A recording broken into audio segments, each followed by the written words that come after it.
And then once it shows me starting, I'll know that we're going to be live.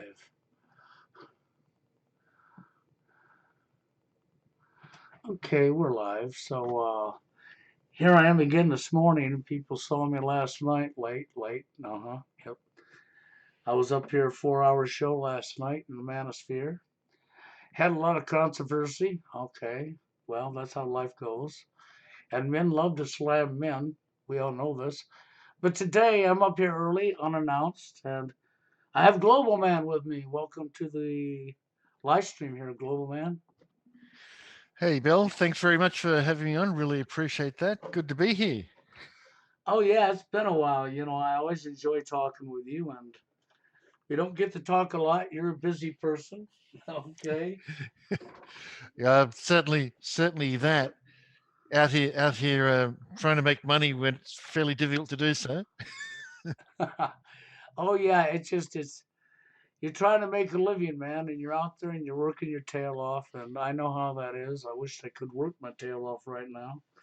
Okay, but unfortunately, I'm stuck in this environment that says I can't because of my health, and I may not be around much longer. But I'll tell you what, I won't stop fighting because that's not who I am. Okay, I'm going to continue to fight. But while I'm here with Global Man, I'm going to send a message out to Two Force Loneliness, Toronto Two Force Loneliness. He posted a short video saying I've let him down because 2 weeks in a row, a woman dominated my show. Okay, he clearly doesn't understand what took place. The first show that she was on, I was being trolled, and I lost my focus because I do everything off the cup, keeping the troll off the show. Okay, and I let Mr. Hoka handle it, and not some good come out of that. Okay, and last night's show, he clearly didn't understand that neither. Well, but she was dominating the show. No, she wasn't dominating the show. She was allowed to run the show a little bit so that she would let her guard down. The entire intention was to get her comfortable in the show so that I could try to get Monday into the show. But that didn't work out. I let her be comfortable and let her guard down so that we could get Monday into the show. That didn't happen, so then I removed her from the show. That's all that was about. But some people don't understand why I would do that. Because if you're going to get anything out of somebody, you need to make them comfortable first. You can't start off attacking somebody and expect to get anywhere.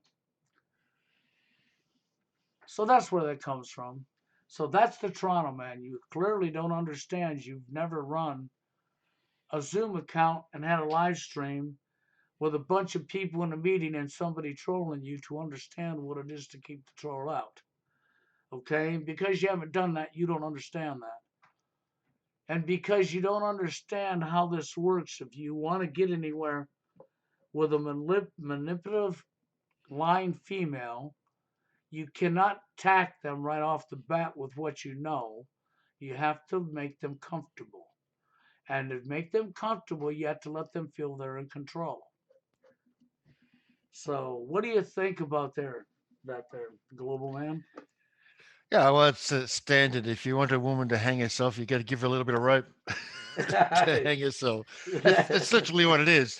You want a woman to hang herself, you give her some rope, she'll hang herself soon enough, right? that's That's what they do. exactly it. That's exactly it. And this I is mean, what. just for the audience, Bill and I were talking before we came on, and I was saying, I was married for 18 years, and if you're married to a woman for 18 years, you tend to know a little bit more about what women are really like.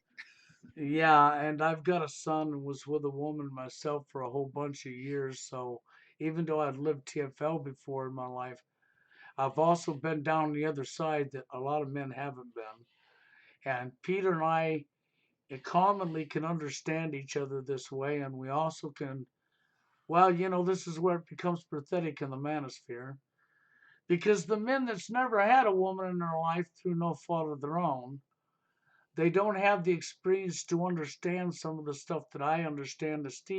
That global man understands, and that any other married guy or guy that's been with women understands because they haven't had the chance to be with a woman, okay? And in today's society, being with a woman is even worse than it was years ago. Okay, I mean, if you enjoy drama and you enjoy being attacked and put down and blah blah blah, then go ahead and be with one. Yeah, it's not fun. I'll repeat the story I was telling you before when we were talking before. I mean, nowadays this whole incel thing is everyone's an incel. It's like in YouTube comments, every time somebody wants to criticize you now or name call you, they call you an incel, which was like, yeah, okay, great. And and but my comeback to that now is yeah, I was absolutely you're right. I was an incel most of the time I was married for the 18 years. Because if you go and have sex with a woman, not your wife, that's really bad, right? But you also can't rape your wife, so that's involuntarily celibate. And I tell guys, absolutely, I was involuntarily celibate most of my married life. Now, after marriage, I wasn't involuntarily celibate. And you're like, and you ask these guys, so how is this an insult? If yeah, yes, I was an insult when I was married. How exactly is that an insult? Could you explain that to me? And then they disappear. Then they don't want to call you an insult anymore. But Yeah. it's crazy. It's like I mean, the to be in the West, being with a woman today in the West, it's insane. It's just crazy. You just look at the behavior. Look at, I mean, not even behind closed doors. Look at the behavior of women out in the full view of the public. It's like you'd be insane to want to be around this all the time, right? It Oh, was hard it enough. is. It is. I mean, just imagine living in an environment where you work all day and you come home, and the only thing you're going to get is drama and told what you can and can't do.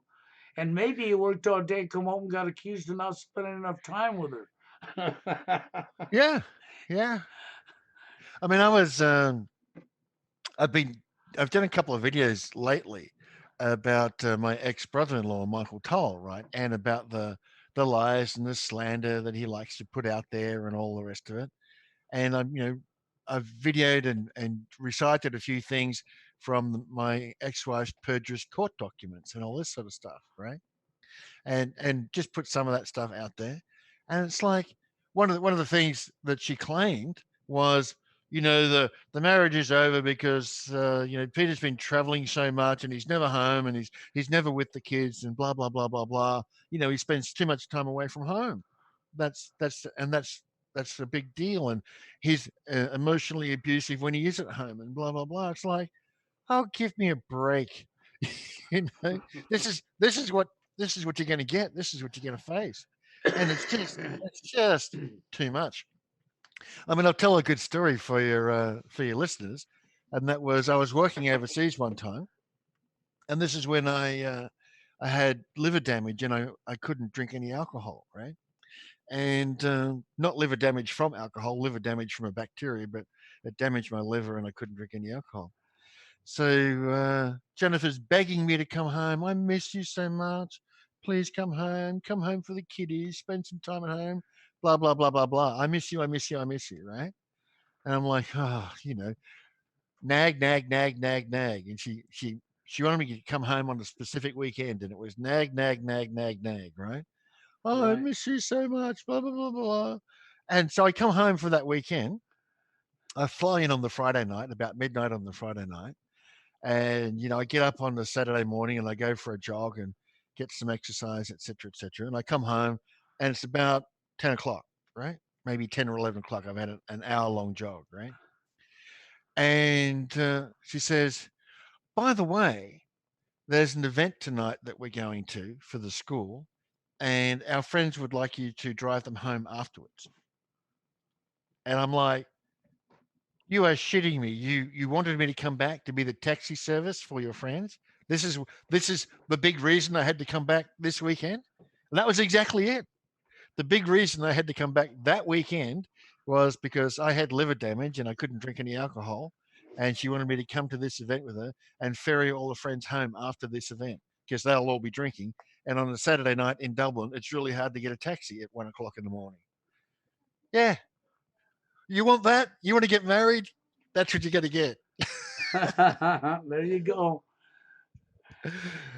How does that grab you? You know? Well, Mr. Hogan made a statement that I've always agreed with, and I've repeated it a bunch of times, and that would be that in today's society, women love women, men love women, women hate men, and men hate men. And that Yeah. would be a very accurate statement, okay? And this came from Mr. Hoka, and the words are so accurate, okay? And then I had this clown, Espio, who took them very words and took them out of content to paint me out as a lunacy woman hater or something, blah, blah, blah. And this is typical of our manosphere, men throwing men under the bus all the freaking time. Oh yeah, yeah. One of the things I say is men slander me more than women slander me. Men criticize me more than women criticize me. It's insane. It's completely insane. I mean, to go back to what we were talking about before we came on, I mean, the guys like you and I lost our ability to earn our incomes reasonably or in any real way, shape, or form. And guys, don't help out. They don't chip in. And in fact, many people publish my name, publish my home address. When I was still living in Germany, people would publish my home address, falsely accuse me of being a pedophile, a rapist, a wife beater, and all the rest of it, and call for me to be murdered. And a lot of those people were men, right? Yeah. And it's like, yeah, this is how the men treat the best of men. It's completely insane. And then the men say, well, why doesn't anybody help us? Right? Well, Bill, why does anybody help you? Let's see.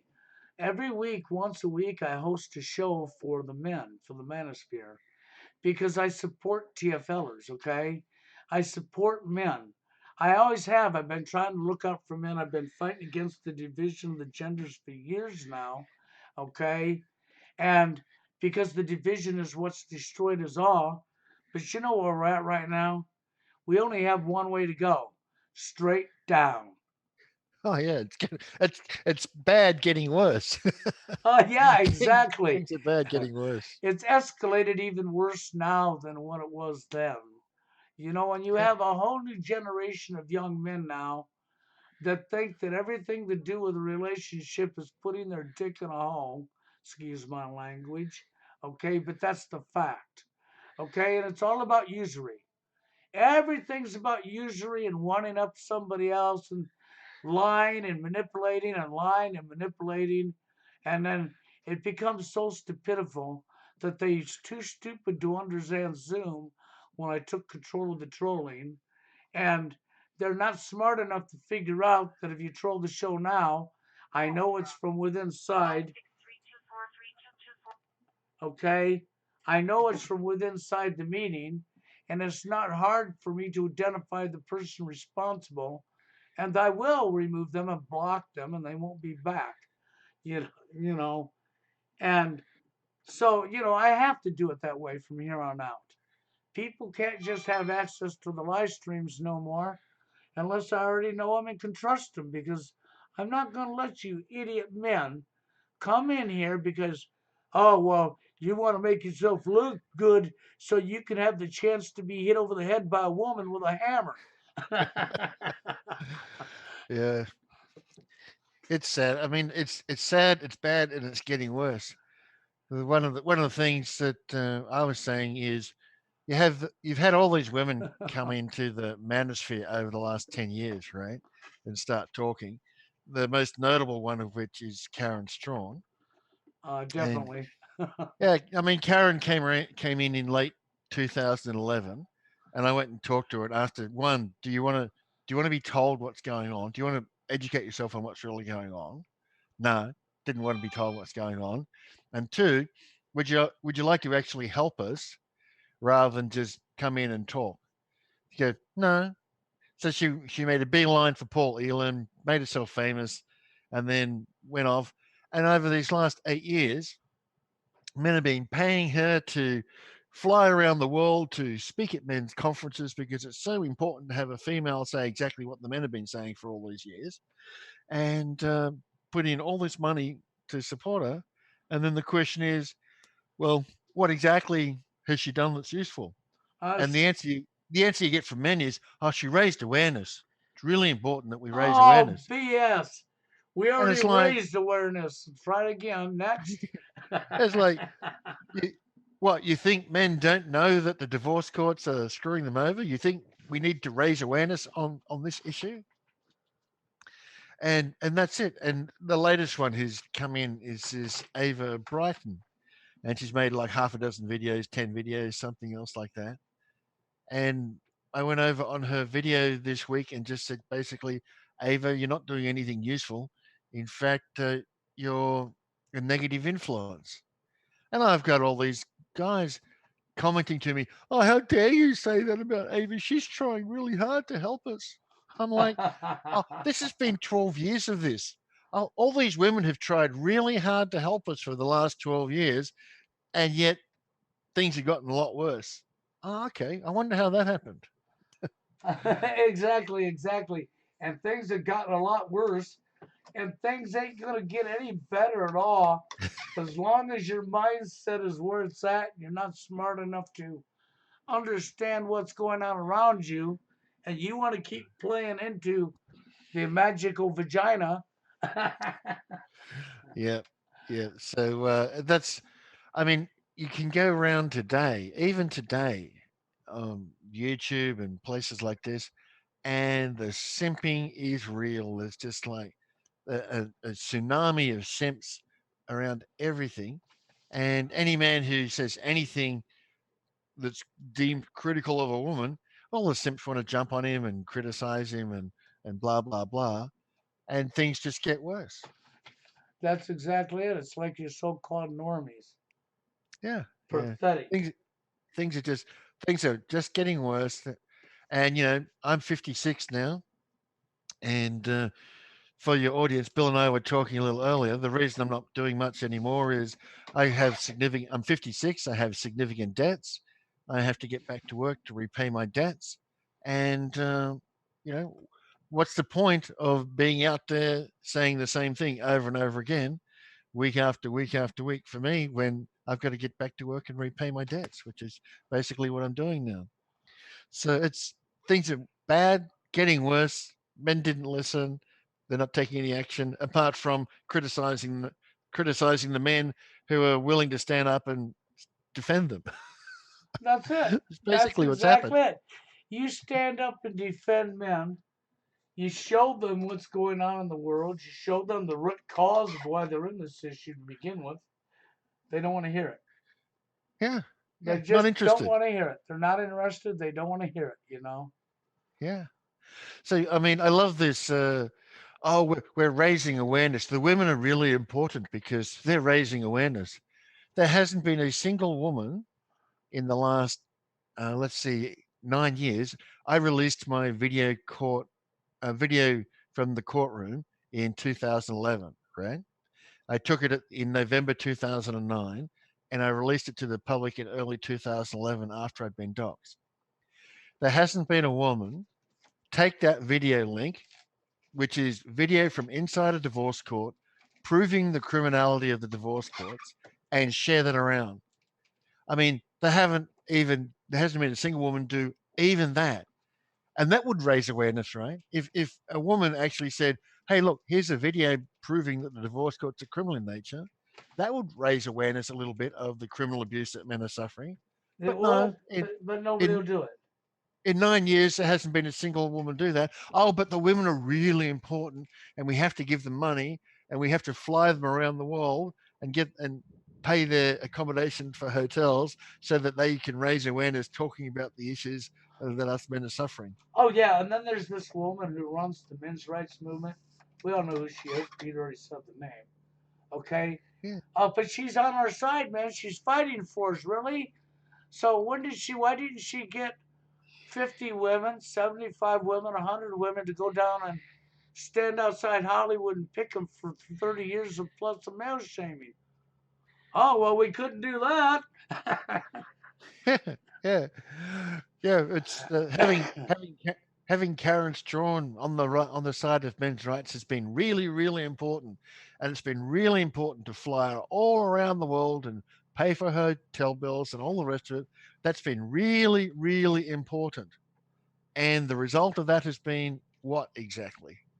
That's Exactly. basic.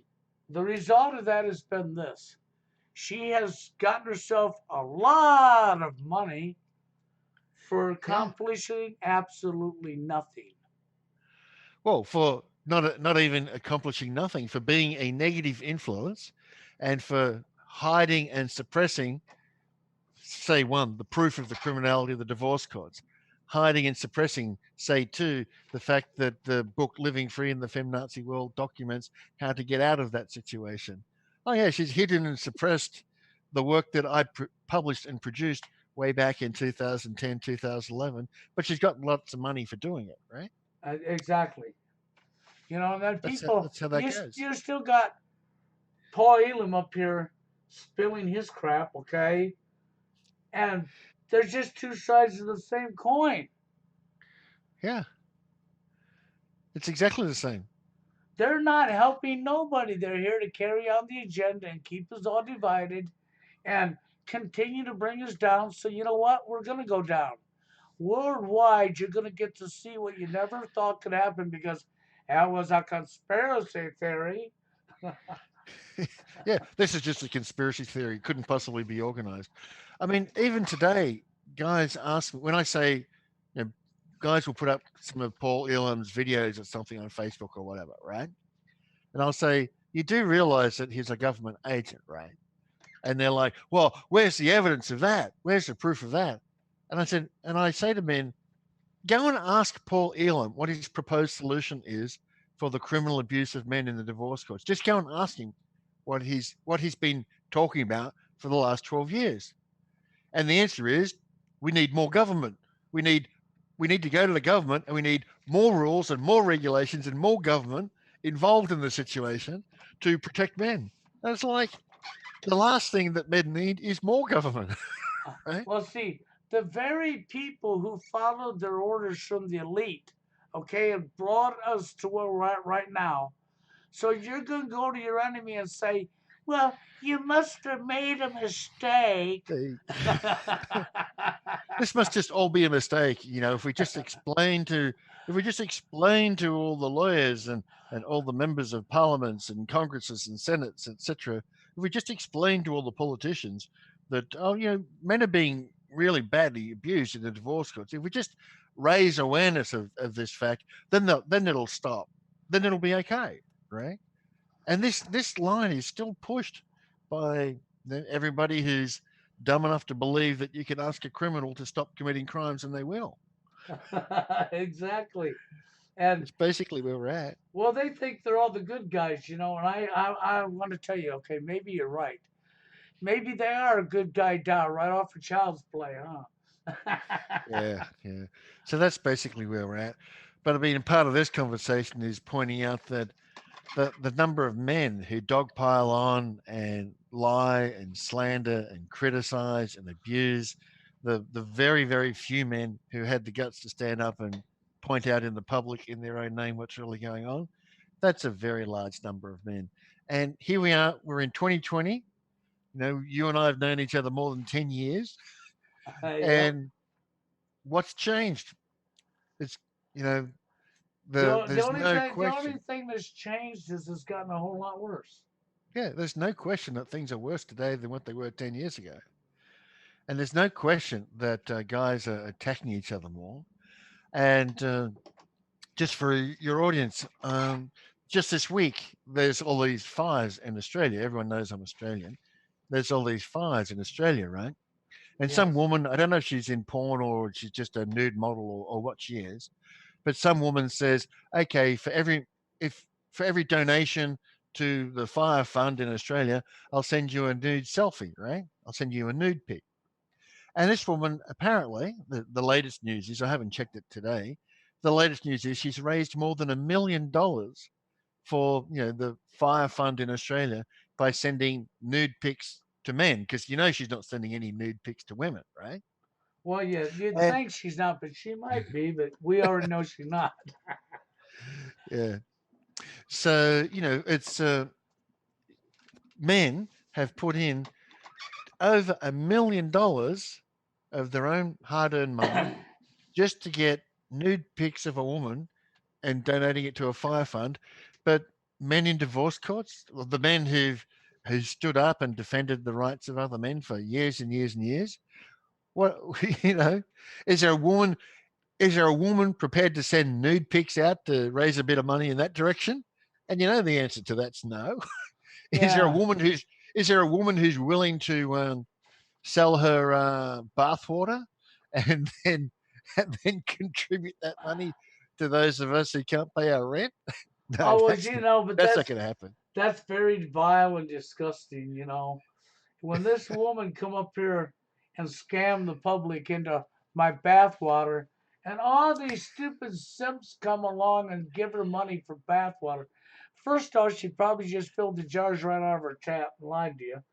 Second off, think about it. What if it was really her bathwater, okay? And she had a very bad day and was just off the rag, okay? Blah, blah, blah.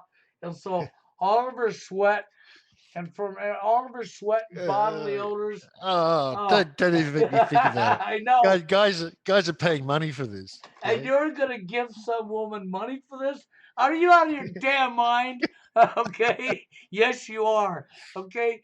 Then on top of all that, we have another video I've seen where, and they're promoting this.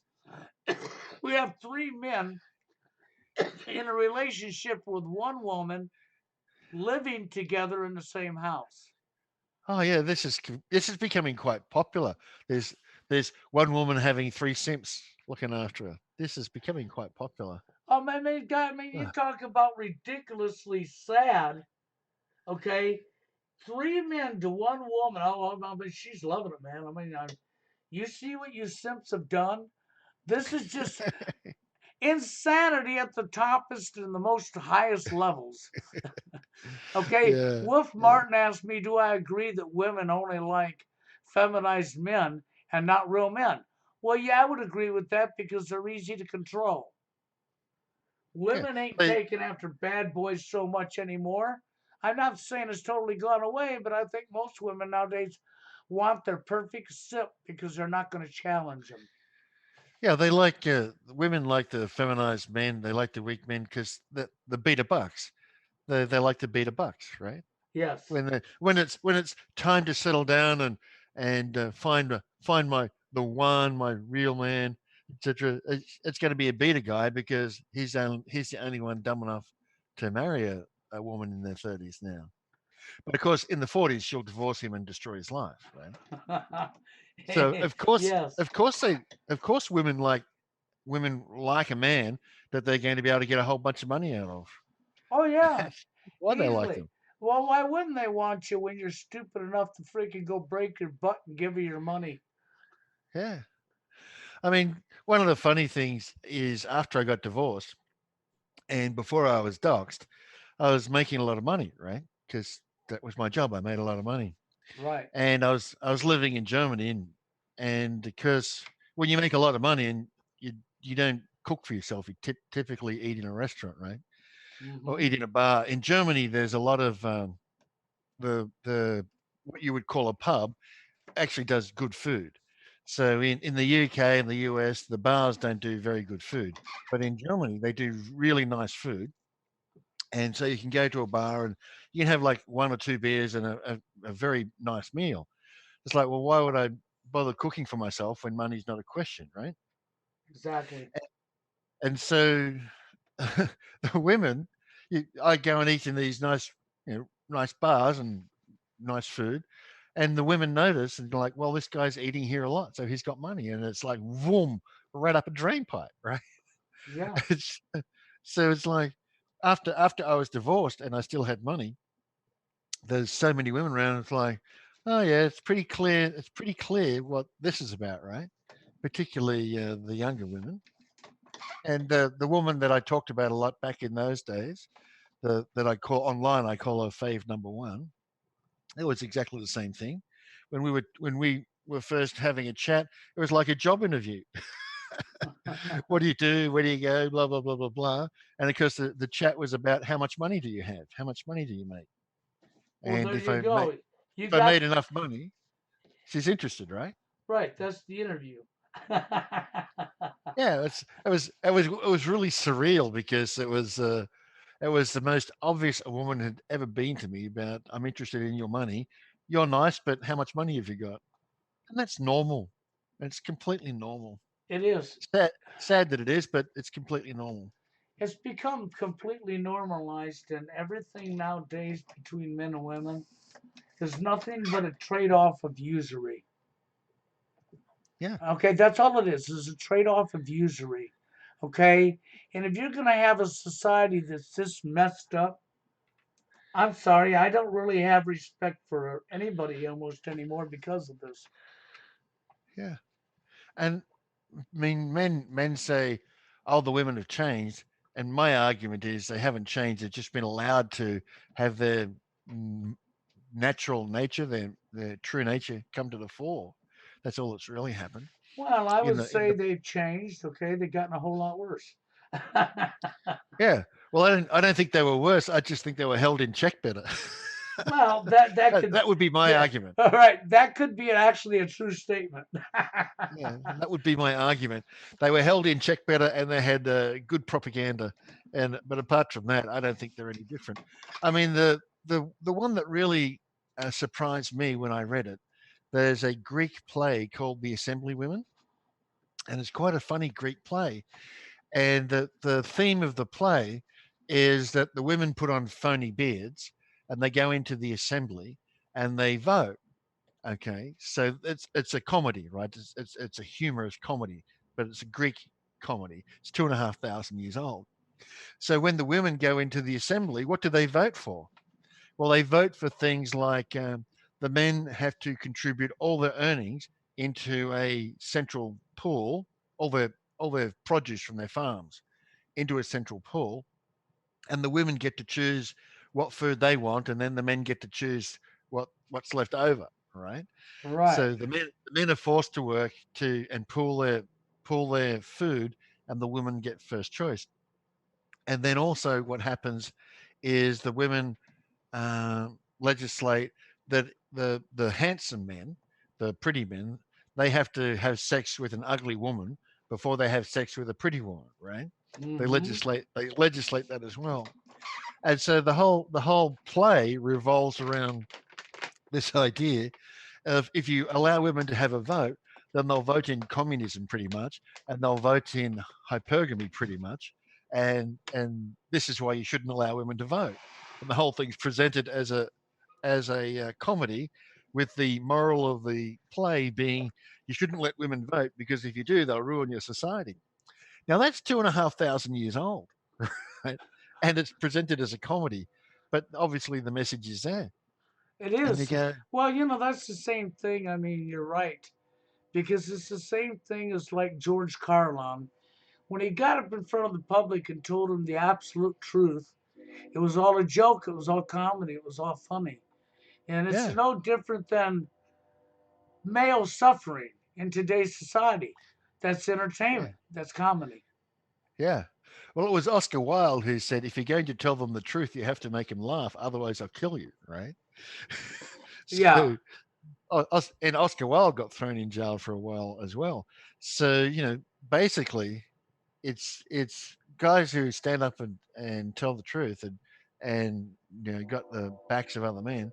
Basically, we're not treated that well unless we're making you laugh along the way.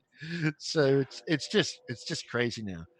So when I first read that play, The Assemblywomen, I was really stunned because back then I was still in the kind of blue pill area of the women have just been brainwashed and it's bad, etc.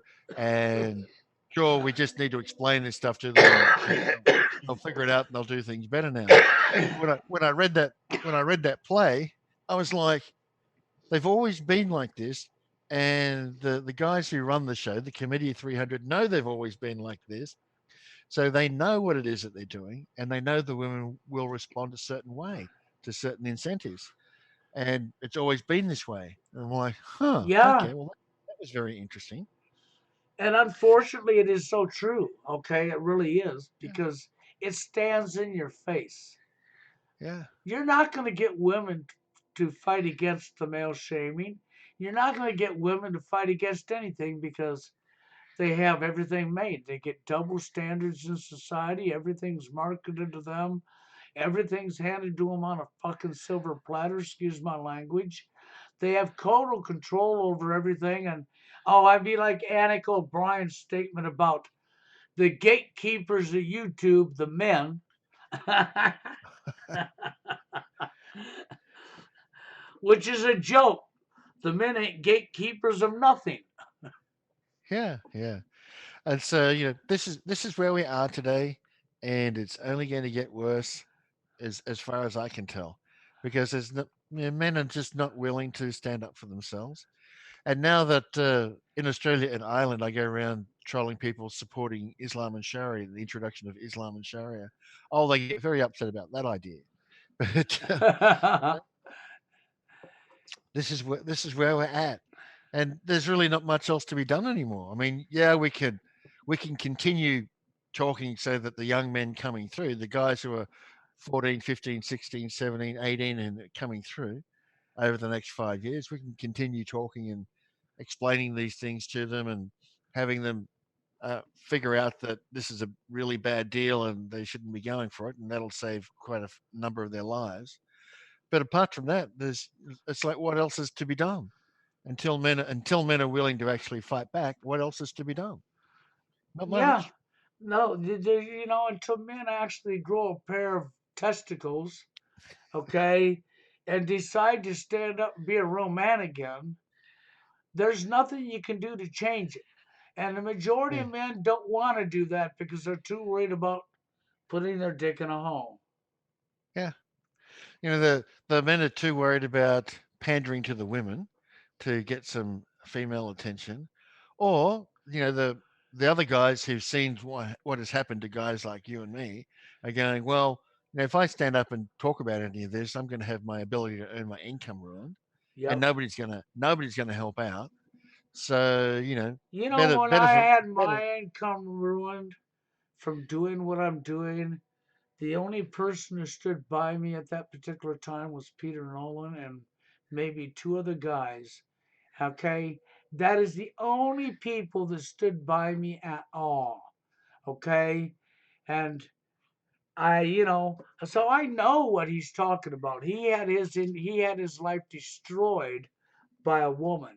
Then people come up here and say, "Oh well, he's just a bitter, hateful man." Yeah, yeah. you I know, mean, one of the things I love is when you're in comment sections, etc. Why don't you just get over it and get on with your life, right? And I'm like, I used to make over 300,000 US dollars a year. Today I'm impoverished and I have significant debts. And still you women are slandering me all around the world.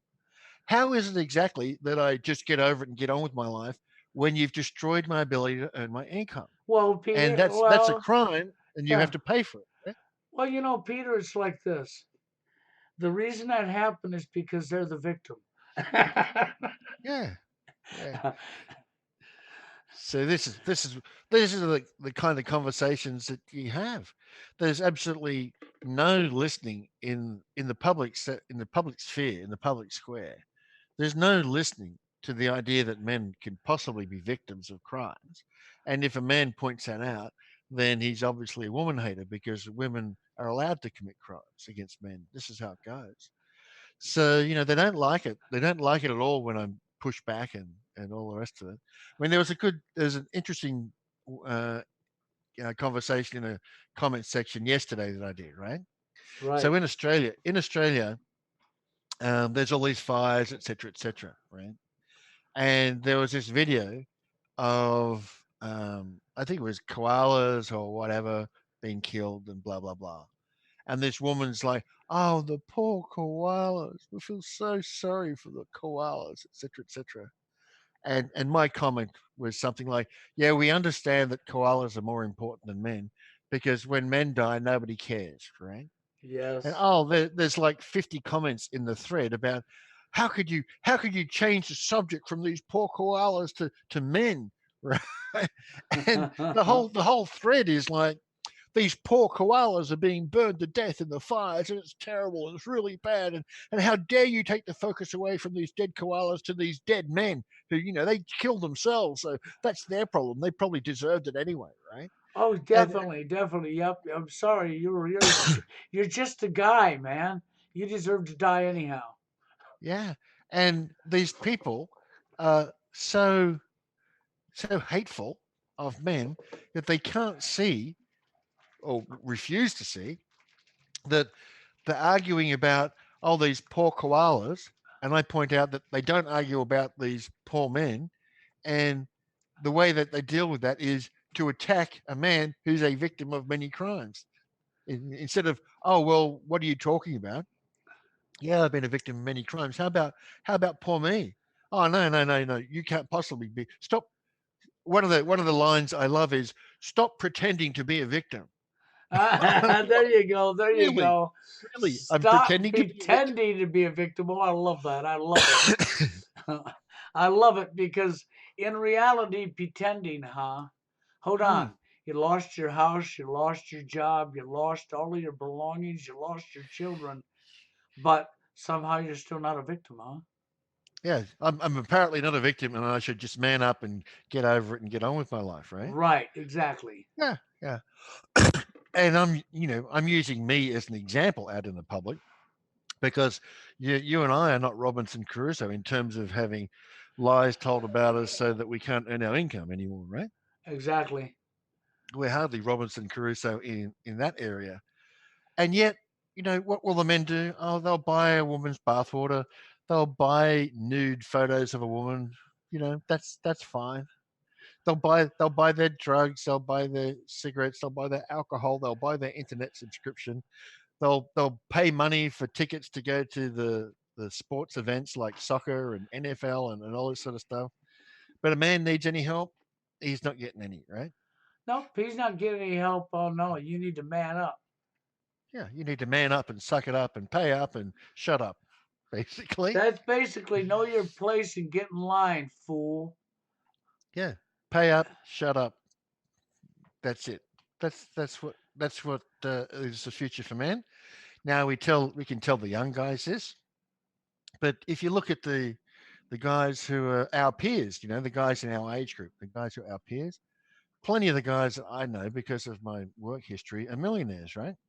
Yes. And they're not willing to say anything. They're not willing to do anything. They're not even willing to fling guys like me a few bucks to help us out. No, not going to do that. And it's like, okay, well, good luck. Good luck with your society. It really And then, is. It's stupidity at its highest level. Okay? And I've been up here a long time, and Peter's been up here a long time. And yeah, I may have been up here before Peter, but that's not even the point. The point is, Peter was actually a true victim of this stuff. And he, after being out of that long term marriage and got totally screwed over, he got a wake up call when he started looking around him because, oh my God, he started realizing how bad it really was. And they can't understand why didn't he know it before that? Well, maybe before that he was working his damn tail off to support the wife and the kids who used him and threw him away. Because this is what women like to do. You're no more than a hamburger wrapper on a hamburger if you're a man.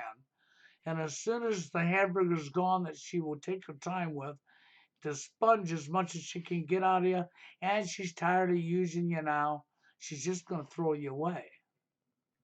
yeah, yeah.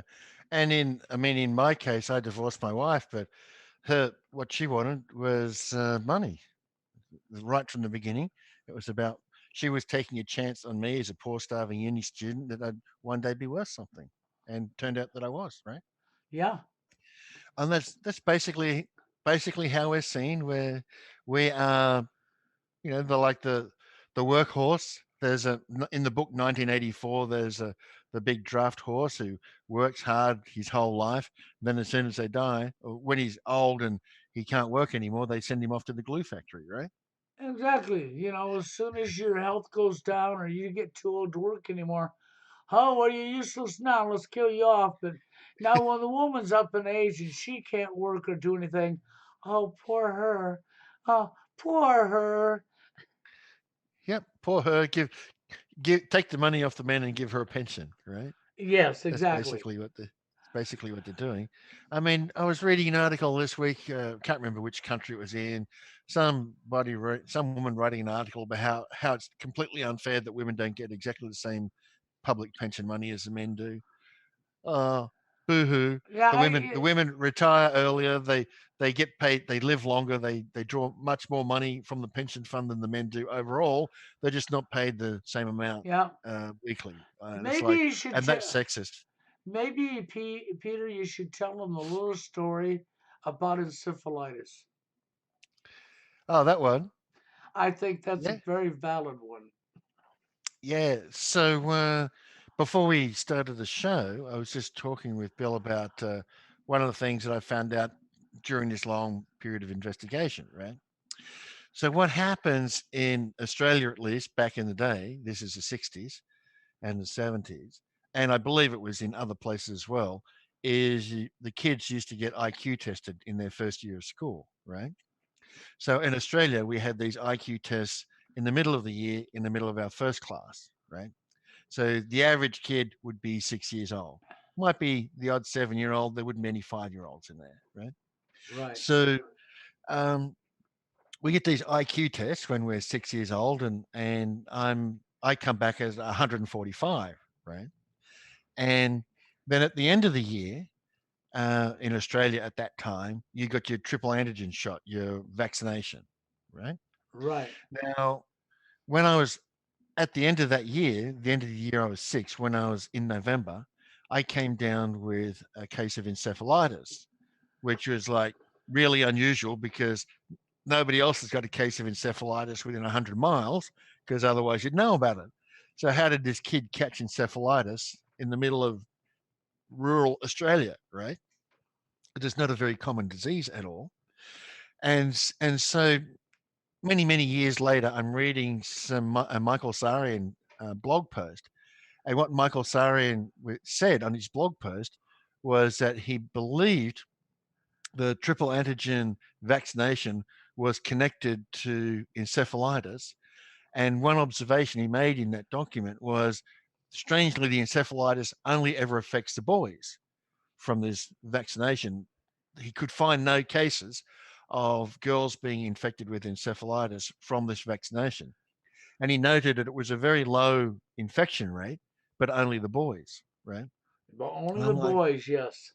well, that's really interesting. When I read that blog post, it's like, that's really interesting. So I sent an email to my dad and I said, did I get vaccinated the week before I was diagnosed with encephalitis? And he said, yeah, in fact, you did. Your vaccination happened, and 1 week later, you got encephalitis. And so, what it turns out to be is that, the Committee of 300, the powers that be, were IQ testing the kids and finding out which really high IQ boys there were, such that if they weren't part of the program, weren't a member of the right family, etc., they could brain damage them, giving them encephalitis, right? Yep. Now, very interesting that this never happened to a girl. Why? Because the girls didn't have the high IQ.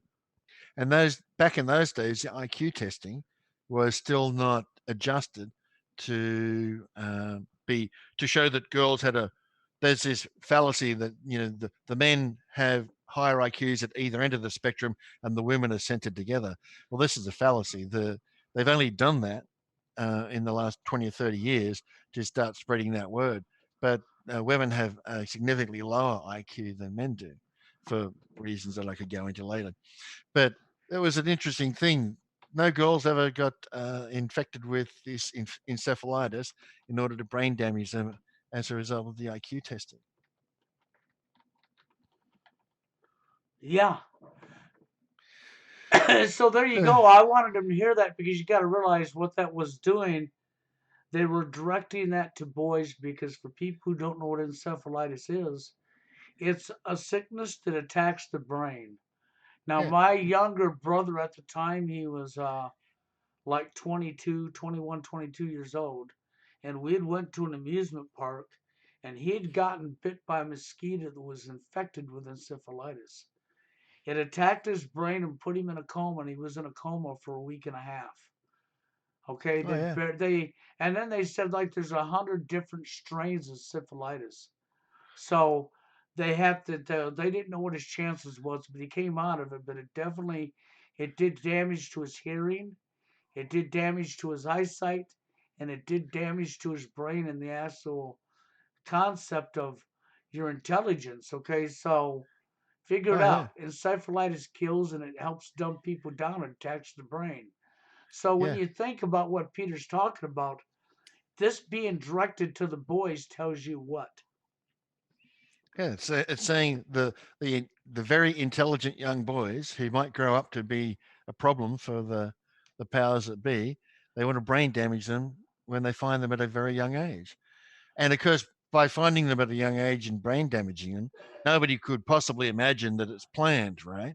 Yeah. Because why would a 6-year-old boy? Why would anybody deliberately injure a 6-year-old boy?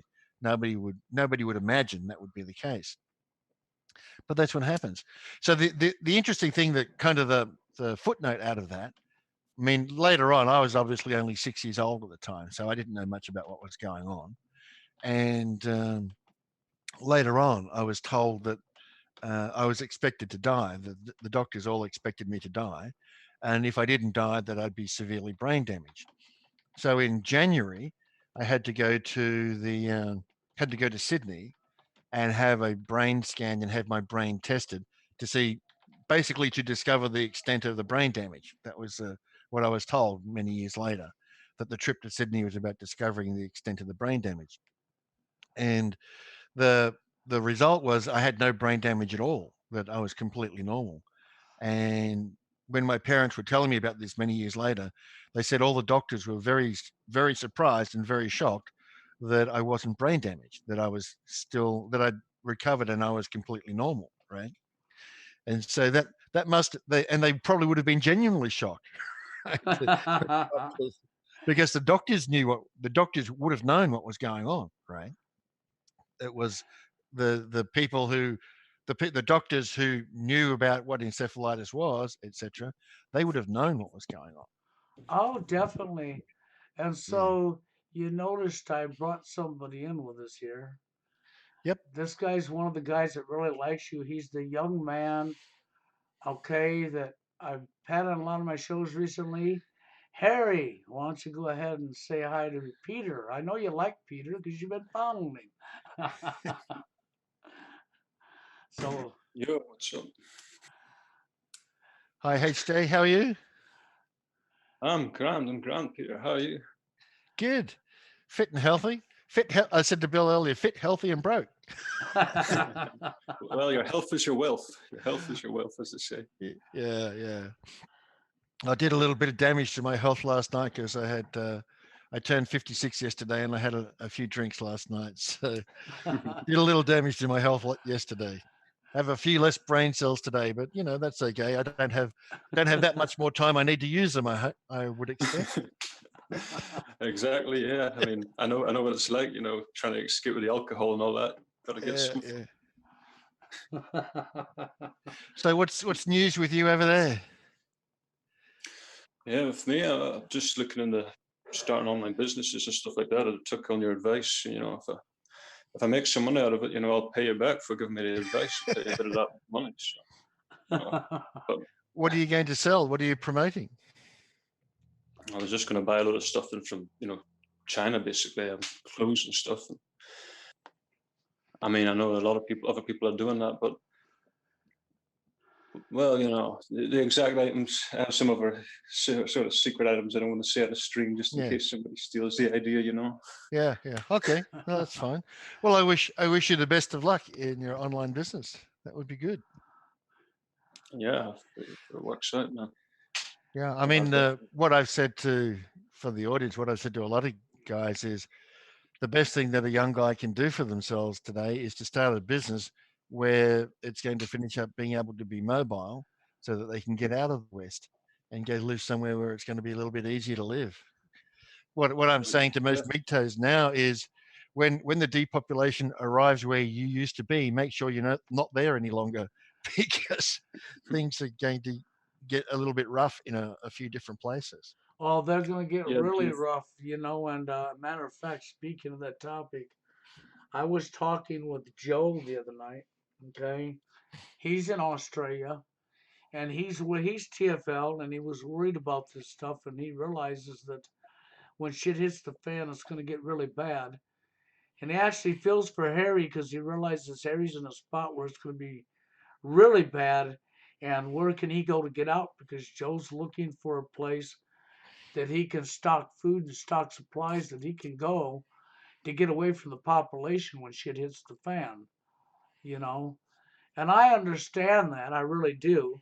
I just can't guarantee how it's how bad and how it'll go down, but I know it's coming. Yeah, well, one of the issues, places like Australia, right? Where are you going to go? Because when other people have got no food, they're going to come and take your food off you. So you stockpile food, et cetera, et cetera. They're going to come and take your food off you. And, it doesn't really matter how many bullets and how many guns and how many bullets you've got. They're still going to come and take your food off you. Yeah. It's going to be tough because It, once, people are very different when they don't have any food. well, when it comes to survival, it's going to go right down to the globalist thing, survival of the Yeah. fittest. Okay, it's Yeah. going to come right down to that. Your best friend may be your best enemy. Your neighbor Yeah. that was your really good neighbor now suddenly has a gun to your head to steal your food. Yeah, yeah, it's not going to be fun. But also in Australia, I don't know if you know, there's something like 180 people being arrested for lighting some of these fires. So there's been a rumor going around. I won't say that it's confirmed. I don't know that it's confirmed, but there's been a rumor going around that Muslim jihadis have been part of the people who've been lighting fires down there. And so we have to wait and see if that turns out to be true. It'll be interesting if it does turn out to be true.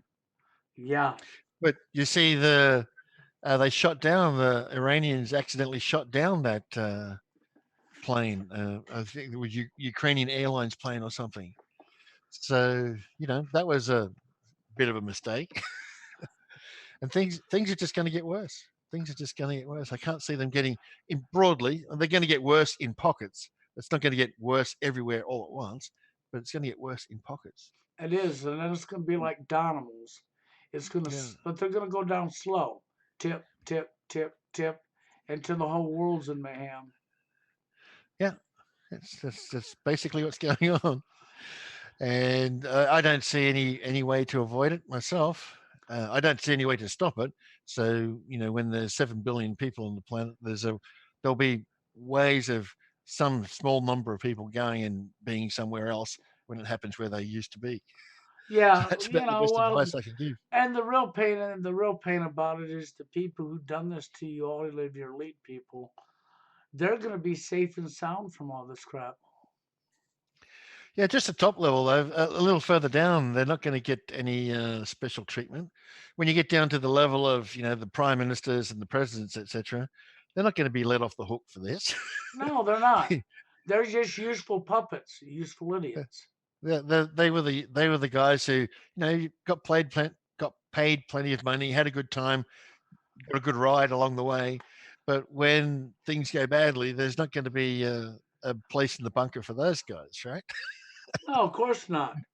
They're Yeah, going to pick their bloodlines and their top people, and them are the only people that's going to be safe. yeah. Okay, They will be the people who get to go to the bunker and have good food, nice and safe, when the rest of the rubbish of civil unrest, etc., goes on, right? that's exactly it. And I know a lot of people say, well, it may not happen. It probably won't happen for another 100 years, but I don't think you have another 100 years personally. Oh no, I don't. It's That's already why. it's already too bad. You'd be lucky to get another 20 years. Yeah, this is why for young guys like HJ, I go, it's pretty tough. It's pretty tough. It is. He had a commenter in here and asked Harry. He says, "How can you be doing well in a situation like this?" Well, a lot of it's your mentality. That's a meme.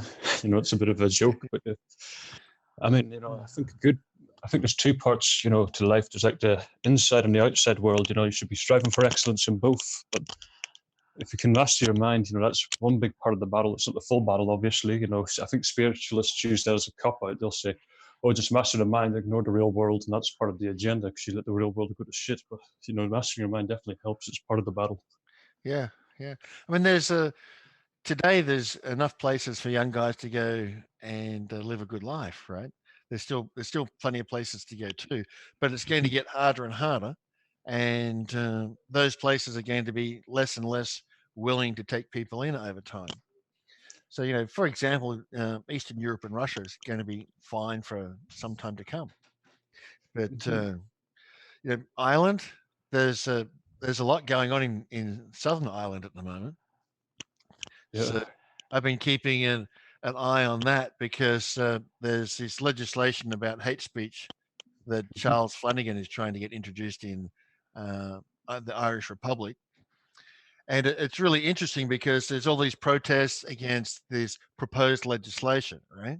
Right. So on all these protests, on all these channels, etc., I'm going over there and said, well, what about the in-camera rule, which has already been used for 20 years to jail men who've spoken up about the crimes they've been subjected to in the divorce courts?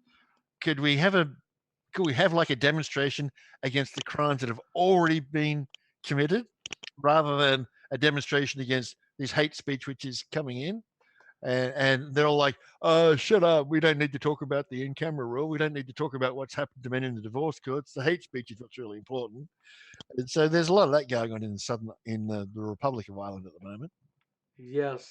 And the And hate, there's a and the other thing that goes with that hate speech, once they get something like that pushed through, they're going to keep adding to it and adding to it until oh you yeah, shut your mouth completely and go along. yeah, everything is hate speech, right? Exactly. It's anything that disagrees with the agenda is hate speech. There's another thing going on in the Republic of Ireland at the moment. There's this woman Angela Ray who has been jailed by the government over trying to get her kid back from the Child Protection Services, right? So I Yes. don't know. I don't know exactly how it got to this situation. I haven't bothered reading it in detail, but Angela Ray is now in jail um, due to a dispute with over her child and Child Protection Services. So the women, they're having these vigils. They're down at the jail and they're outside, calling out to her, "Stay strong," and they're holding their vigils and they're saying prayers, etc., outside the jail that Angela Ray is in, and they're broadcasting this, and there's a lot of comments about this, etc.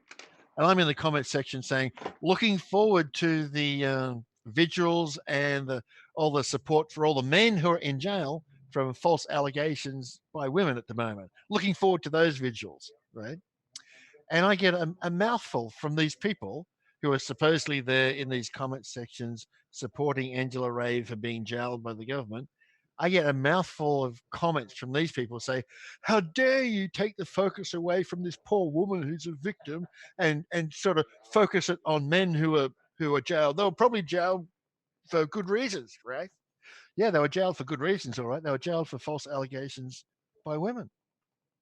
So that's also going on in the Republic of Ireland at the moment. So that's an interesting situation. But it's really weird that you go, here's a woman who's in jail, put in jail by the government, same guys who've been criminally abusing me, and you're all supportive of the woman, and the guy who's been also jailed, who's also been criminally victimized by this very same bunch of people, you should shut the hell up because we don't want to listen to your story and we don't want to see you get justice or anything else like that. This is like going on as we speak. This is how men are treated. This is the difference between the treatment between men and women, and it happens all the time, right? I can see Bill's just ducked out. So, what else would you like to talk about, HJ? Yeah, well, you make a good point there. Basically, a lot of people have been, telling lies about me in the manosphere now because of my involvement in those live streams. They're slandering me just because of the things I'm saying. They hit me because of the things I'm saying. But it's all lies, is what they're saying. They're all lying about me and stuff, and there's not even like a word of truth to it. But it's horrible Yeah, being lied yeah, about. yeah. Well, then, I mean, it's. I don't know. I presume you're not being lied about in your real name, etc., and not being attacked in public. But yeah, once a bunch of people decide they're going to lie about you in public and destroy your ability to earn your income, that's serious. It gets serious, right? Yeah, you've suffered, a lot more than I can really imagine, to be honest. Yeah, but it's. I brought up this case about Angela Ray, etc., because it's a really good example, Angela Ray and the hate speech, because it's a really good example where men have been criminally abused for a very long period, and in the full view of the public, nobody cares. But as soon as it happens to a woman, oh, we've all got to be upset about it. Oh, you broke a law then, right? You broke a main Oh rule. yeah, yeah, yeah. I think there's noise coming from your background there, Bill. I have a little bit of noise through my thick wall Yeah, right there. Yeah, I got a thick yeah, wall, yeah, yeah. yeah. But it's a really good example of saying, well, here's a woman who's been jailed, and oh, we've all got to be sorry for the woman. Like, there's how many women are in jail in Ireland today with this with the issue of how many women today in Ireland are in jail because of a dispute with the Child Protection Services? Precisely one, right? That one woman. Oh, we have to have vigils for her. We have to talk about her. We have to.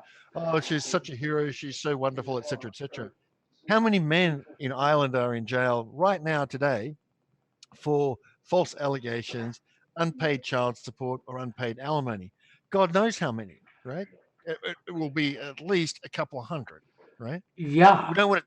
We don't want to talk about any of those men because you have to pay child support or you should go to jail, right?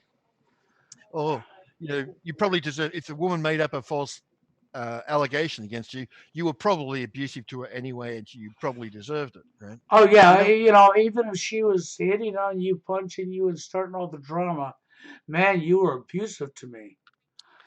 Yeah, you deserved it because you were emotionally abusive. Yeah, Yeah, because you stood up for yourself when I was punching you in the face. yeah, yeah. I was talking with some woman in a comment section this week. And I said, you women love the false rape allegations, false sexual harassment, false DV, or the ever present and always useful emotional abuse, right? Because emotional abuse covers, he disagreed with what I said. Okay. That's emotional abuse. And Yeah, and they're doing this all the time. they So are. the difference in the behavior of men towards men who are victims of crimes, particularly men who are victims of women's crimes, versus the behavior of men towards women in general, it's just insane out there at the moment.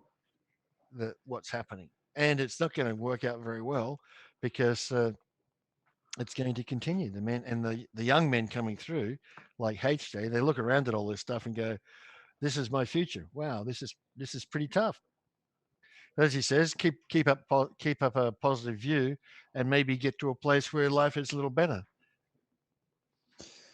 Yeah, yeah, that's the goal. I mean, do you think Canada's a good place? It's quite, it's the population there is quite low. It's only 30 million. It's one of the most sparsely populated countries.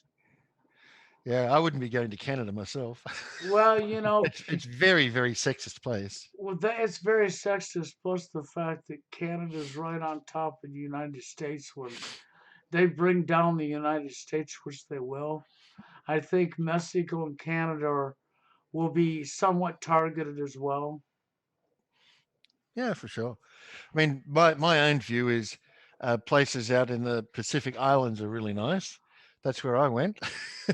So, but Eastern European is also good, and is Russia's going to be fine for some years to come because in Eastern Europe and Russia, they've had communism and they don't want it back. That's basically what happened there. In the West, I mean, you read articles now where the majority of university students in the West support socialism and communism. They think it's a good idea. That's how dumb they are, right? Yeah, that is actually really, I mean, right now in the United States, all 10 planks of communism are already in effect. Yeah, And it's already. people see nothing wrong with it. I guess until they get to the gun to the back of their head and they go, what? Why is this happening? Yeah, well, plenty of men see something wrong with it, but when they speak up, they're not very well listened to. Oh, I mean, yeah. the the the idea of property rights. I mean, one of the ideas of communism is you can't own property, and men find out really quickly in the divorce court that they never actually owned any property, that it's the government's property that they can do with as they please. And but after that happens, after the man has all his property stolen from him, nobody bothers listening to them. And mostly when a man has his property stolen from him, if he talks up, they'll lie about him and slander him to destroy his ability to earn his income in the future, and tell him that he deserved it and he should just pay up, put up, and shut up. Yes, That's the exactly. whole. And That's the with whole conversation. and with the hate speech coming in, as they add to it, then they take your property, and then you speak up and you go to jail because you spoke up. Yeah, yeah. I mean, in communist Russia, you couldn't, and communist China, you couldn't stand up and criticize the government. that was very dangerous. Yep. Uh, and that's the direction that it's heading in. Standing up and criticizing the government is going to be more and more dangerous in the West.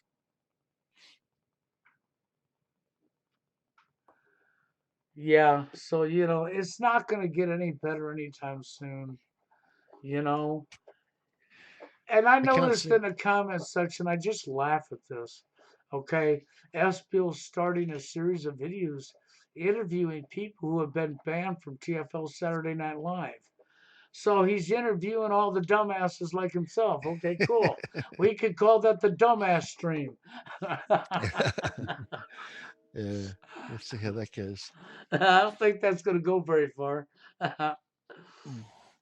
So, can I ask you a few tough questions about the whole New World Order that I've been struggling with myself? But I've been talking to some intelligent people who've been debating me on it, and I have my own answers to this. I shall tell you, but I just want to hear your opinions because I know you're very smart and well read into it. Is that be okay? Sure, sure.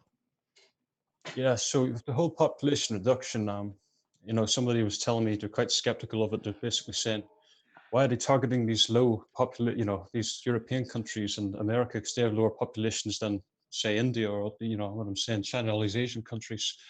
And I think the answer is because the standard of living is much higher in the West. We use a lot more resources, but there is definitely a lot more people in India and China using resources. So overall, these countries probably have a higher resource expenditure. But I believe, they're keeping these countries afloat at the moment for their military purposes. Once they get a police state in, they'll probably start bombing places like India and stuff to reduce the population. And then maybe, after that is whenever they'll start reducing the population here in the West. But I'm just curious, why are they going after these, with population reduction of feminism in the population countries like Europe rather than India and China? Well, there's a couple of different angles to that. The first one is that white men, in particular, uh, the most likely men to oppose the introduction of a police state. Right? Typically, white men don't like that sort of thing, and cause the most problems for rulers who try and impose that sort of thing. So white men have to be gotten rid of, or their numbers have to be reduced, and that's part of what they're doing. And but the other thing is not to miss out on how much the population growth has slowed in places like India. So in India today, the average woman only has 3 children. Their birth rate is down to about 3, whereas 40, 50 years ago, it was 6 or 7 on average, right? So even in places like India, the birth rates are slowing dramatically. Now, other places like Africa, they're throwing in food and the birth rates are very high, Hmm. and that's because it won't be difficult to get rid of them later on. They won't have any ability to defend themselves from what's coming later on, and they're being used today Africans and this global migration pact that the UN has put together is being used to destroy the Western white societies, right? Yes. That's the that's the Kalergi plan. It was around for a long time. So when you're going to try and introduce a very broad police state, you have to get rid of the people who are most likely to oppose it first, and that's us white guys.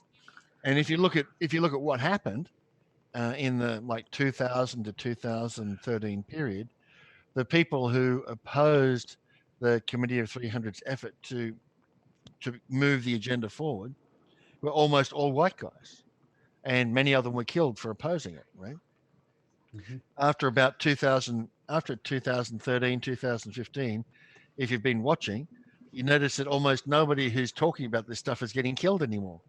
Yeah, And my view of that is because there's no way to actually stop what's coming. The surveillance state now, the ability of um, government entities to surveil people now is pervasive. It's not possible anymore to have private conversations that the government can't see, right? So Hmm. there's no way anymore for people to organize any opposition to what's coming because you can't talk to each other without the government listening to it. So, now they've gotten that far, they just need to get down the numbers of the white guys, make sure they don't cause too much trouble during the transition period, and they'll mop up the rest at a later point in time, right? that's a very intelligent answer. Yeah, I was thinking maybe since Ireland has such a low population, it would be safe. But No, no, no, no. Yeah. I mean, look, the other thing that's interesting is that in the West, white men in particular have become so feminized and so pacified. I look at this and go, well, if they think there's any resistance coming out of here, they must be really, you know, they must they must have a reason for thinking that because there's not much resistance here at the moment, right? So it's a little bit like that. But yeah, they're going to get rid of they want to get down the numbers of white people, make sure that white men are no in no way, shape, or form going to resist what's coming along. That's exactly it. For years it was against the black people, and it's still somewhat against the black people, but the black people are actually rising above the white man now. And that ain't no accident. It's just what Peter said. It's not no accident at all. And you're going to watch it continue to get worse because this is exactly what the agenda is. Yeah, I mean, without sounding racist, black communities are more easy to manipulate than white communities in this respect. If you just look at what's happened just look in the US and black families in the US and see how much more damaged the black family environment is in the US versus the white family environment in the US, it's insane. It So is. they happen to be easy. They happen to be more easily manipulated. Well, they're sort of Yeah. like the elite when they want to manipulate the women who are good for manipulating men. The Yeah. elite manipulate the women as easy as they manipulate the black. Yeah.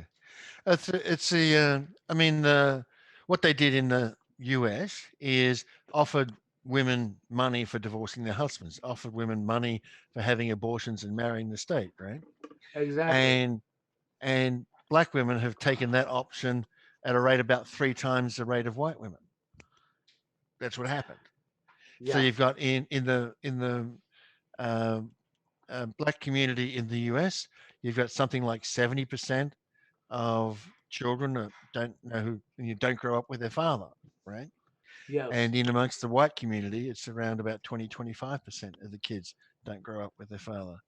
So the as much as we talk about how bad our quote white women are, it seems that the black women are take that 30 pieces of silver at a higher rate even than our own women. So I don't see. I think the view is that they don't see the black community or the black races, etc., as too big of an issue in how to handle.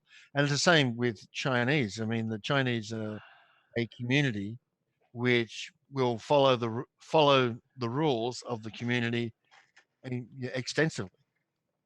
There's not much rebellion in amongst the the Chinese community. And that's very, very common in Asian communities that there's not much rebellion about. There's not rebellious young people about. But in white communities, young white men often turn out to be quite rebellious.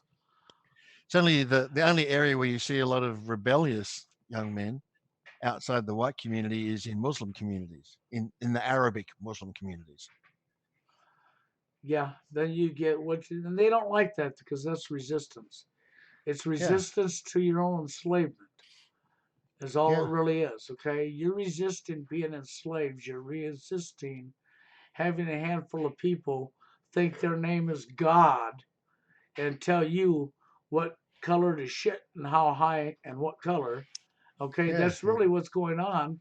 And we're smart enough to resist and fight back against that. And they don't like that. They don't want people fighting yeah. And look how few white men have fought back. back. Not very many, has it? No. And the numbers are getting lower and lower. Yeah. Okay, for people willing to fight back.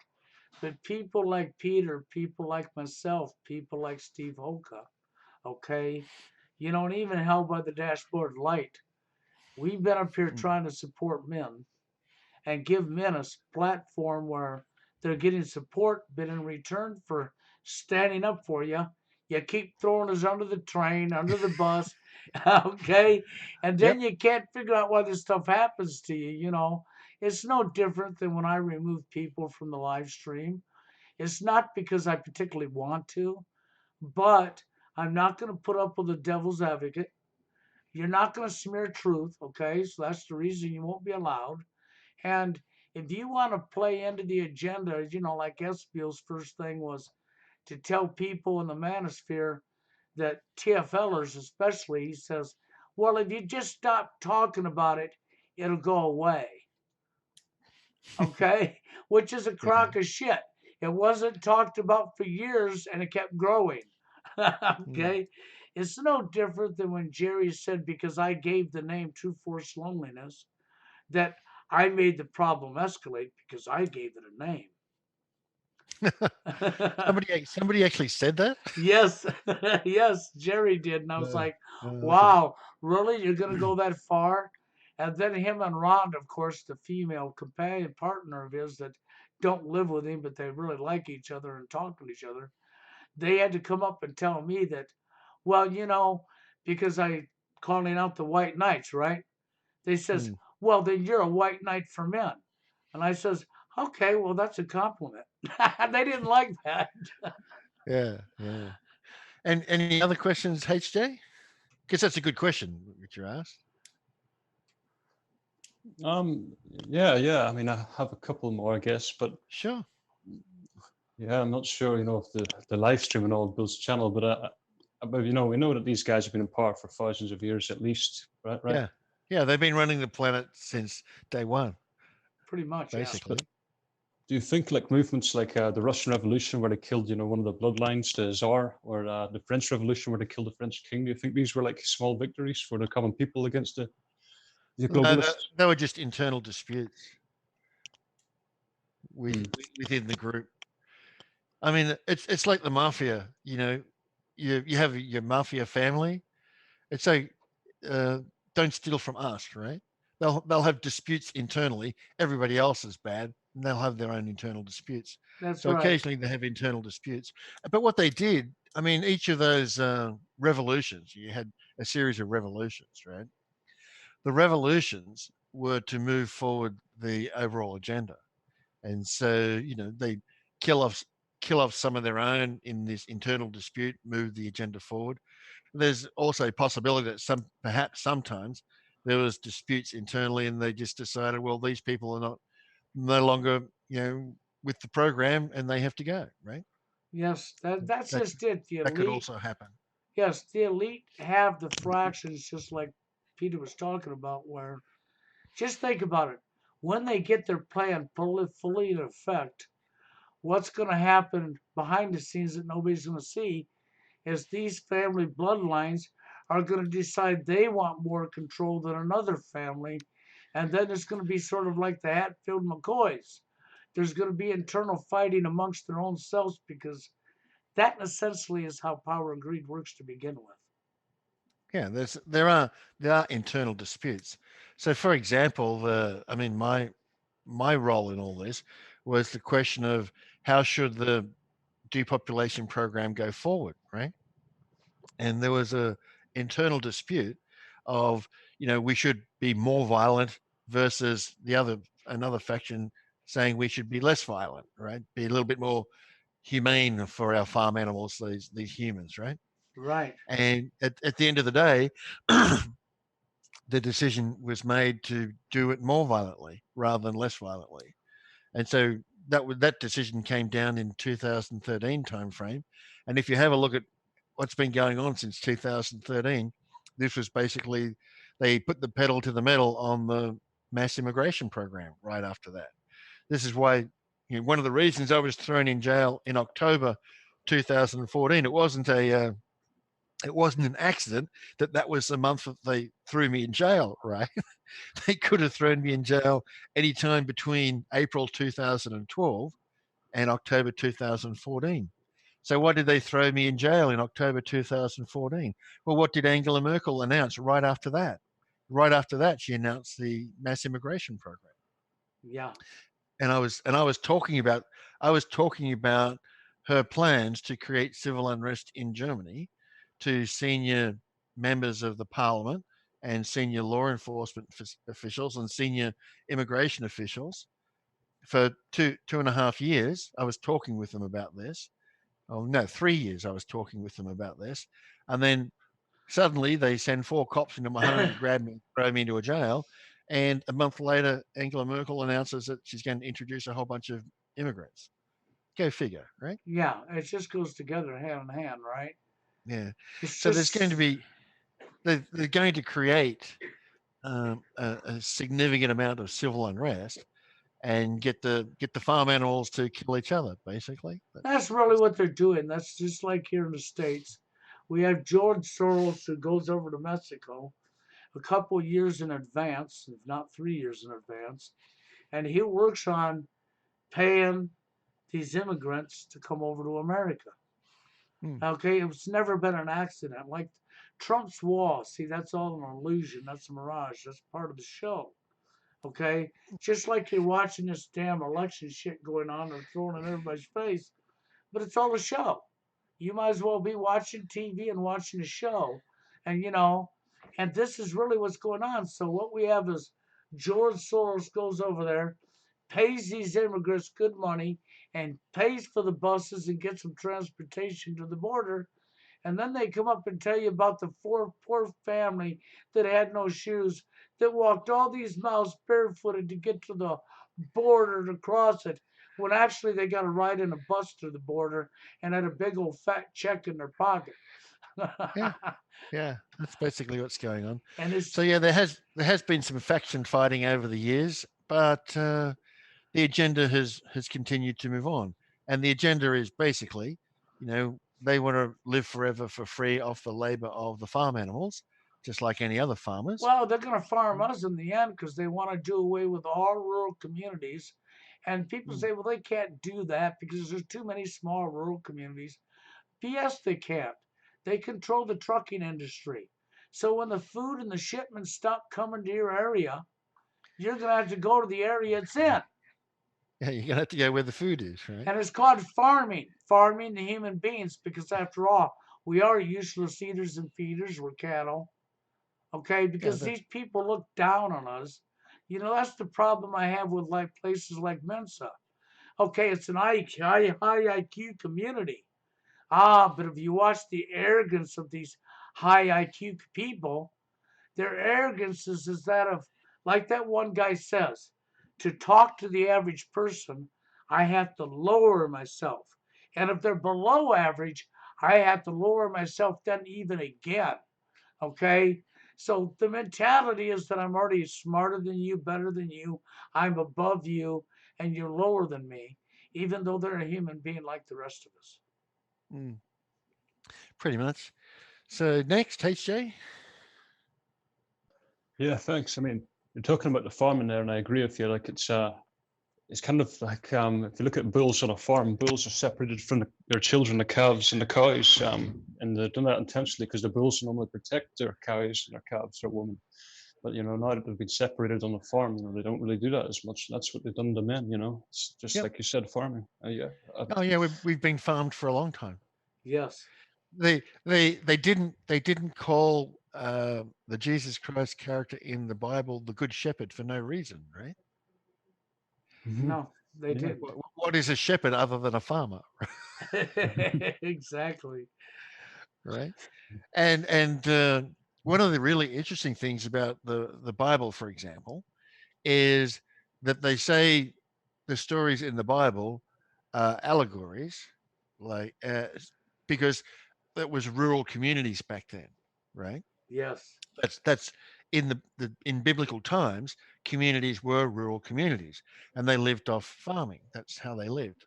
And so the stories were presented to people as if it was a rural community because it was, right? And so they could relate to the idea of farming and the good shepherd. What does the good shepherd do when a sheep gets lost? He leaves his flock and he goes and searches for the one lost sheep and blah, blah, blah, blah, blah, right? Hmm. And people, I was Christian for many years and I accepted, well, these are allegories, right? But it turns out that the Bible is written on two levels. If you read it and you go through it, it's written on two levels. One for the consumer, the Christians and the people who are being told what to do, etc. And the other level is for the initiates, the people who actually understand that it's an instruction book on how to farm people, which is what the Bible is. It's an instruction book how to farm people. Oh no, Peter, you're gonna piss off people again with oh no. Oh yeah, I'm going to upset people. And so when you read when you're a Christian boy growing up and you're told the story of say the lost sheep and the good farmer goes and finds the lost sheep and all the rest of it, you accept that as, oh well, this is good. This Christianity thing is good because they come for the lost sheep and they help you. Or you read the Good Samaritan story, and there's a lot of good stories in the Bible, right, about what it is that you should do. But on the other hand, it's basically a manual for how to farm people. And you go, oh, okay, well, this is how long they've been around, and they publish their little farm hand manual, and everybody believes that it's benevolent, right? Yes. And they all fall for it, hook, line, and sinker, because there's so many people. It just makes me laugh so hard when you get all these people that are Christians, don't matter what your religion is, whether you're Christian, Catholic, whatever, okay? They'll agree to you that we are in a war, evil versus good. And they'll agree with that with you all day long, man. We're in a war of evil versus good, right? But they haven't figured out if evil's controlling the planet, they'll say, yeah. Okay? Now say, so evil hates good. And they'll say, yeah. Now say, then please explain to me why they allowed the good book to be in all the motel rooms. Yeah, yeah, that's right. That's one of the things I laugh at. People say, oh yeah, Christians fighting back against evil in government, etc. The government puts the Bible in every hotel room in the world, in the Western world. They control the narrative. That's what people don't understand. I'm not telling people to have faith that we don't have a creator or a God. I believe there is a creator, but a lot of people won't believe what I tell them if I say who their actual creator was. Okay? Because the bloodlines to me would be coming from, well, did you ever stop to think we're standing on this planet? We have hundreds and hundreds of different life forms all around us, from plants to trees to fish to, many different animals and stuff. What makes you think there couldn't be another intelligent life form that you know nothing about? When was you alive many, many, many neons ago to say that it couldn't be possible that another life form created the human population to begin with? And that's where the inbreeding came from, and that's where the bloodline came from. Now, I'm not saying it is, but it is a possibility. But Hmm. we've been lied to for so long since the beginning of time. Unless you could physically climb in a time machine and go back, how are you going to know what the real truth was? Because we can only go with what we can find and research and read. Okay. And I think there's a lot of truth in that, but I also think, just like everything else, there's also a lot of lies in it. Yeah, yeah. They've controlled the narrative for so long that it's very hard to find out what's going on. Yes. But yeah, that's basically it. So they've been in control for a very long time, and they don't plan on giving up anytime soon. Oh no, and they're not gonna give up. I mean, Mm. I tell people all the time the best way to beat the elite is worldwide for people just to stand down. It don't take guns. It takes everybody standing down at once, but we know that ain't gonna happen. So It's therefore, not going to happen. No. that's right. So That's not going to happen. that's right. So therefore, your only choice is to bend over and take it because you done lost from being a coward. Mm. Yep. Next, Harry. Oh, HC. Thanks. Yeah, I mean, well, yeah, once again, basically, a lot of these skeptics are saying, well, these elites won't crash their own countries that they live in. I speculate that they might, evacuate to a country like Israel or something where it's safe. But, they think, it's against their prerogative to basically crash their own countries and create civil unrest where they live, because that would be dangerous to them. No, they all have the guys who really count all have access to underground bunkers, so they're not going to they're not going to they're not going to be a part of. They're not going to participate in the civil unrest. Let's say the guys who really count, and if they want to go somewhere else, they'll go somewhere else. But they've all got access to safe spots. Let's say the guys who really count. Yeah, that would be true. They all have access to safe spots, and they're not going to anticipate, neither their children or anything about that. As a matter of fact, when civil unrest happens, they're not even going to send anybody in to take control and stop it. They're going to watch you kill each other off for a while before they come in, because they want you good and frightened and petrified and scared, because then you'll Yeah, accept anything they say. yeah, simple as that.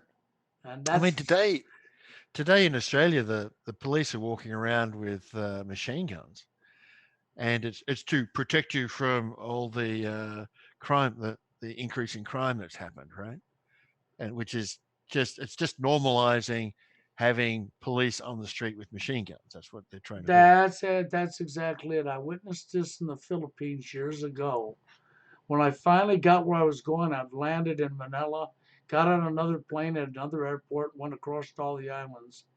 And when I got where I was going, I get off the plane at the airport and I walk out the door and there's military with M16s everywhere.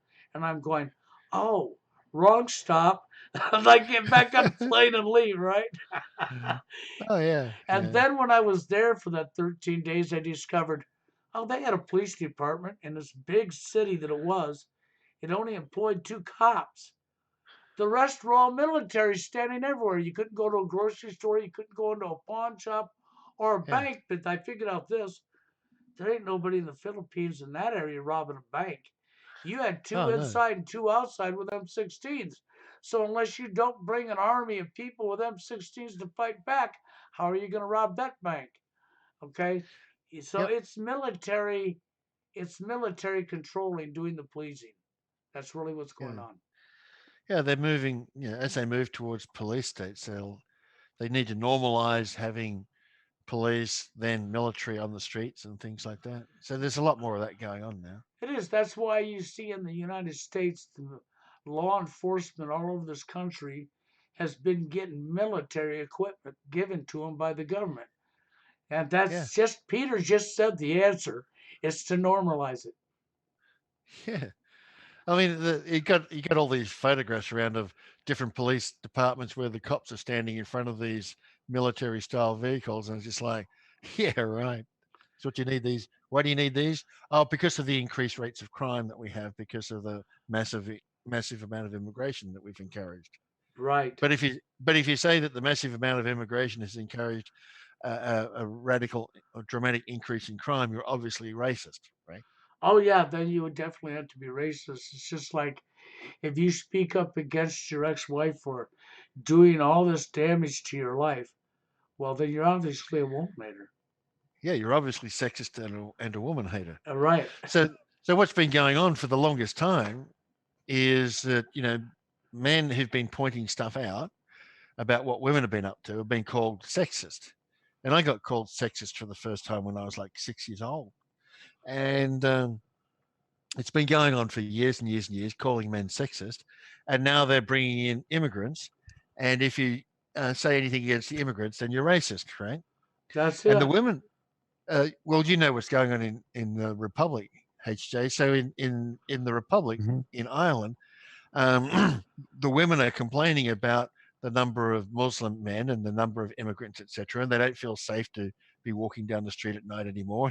And hell, they're starting to not feel safe walking down the street during the middle of the day as well. And the women are complaining about it, and they're being called racist, right? And these are the exact same women who, for the last 50 years, have been calling men sexist every time men spoke up to get what it is that they want and get their way. And now there's another group who's come in who's using exactly the same tactic to shut the women up from complaining about what it is that they're doing. And that's nothing but karma, right? Yeah. Say it beautifully. Yeah, that's nothing but karma.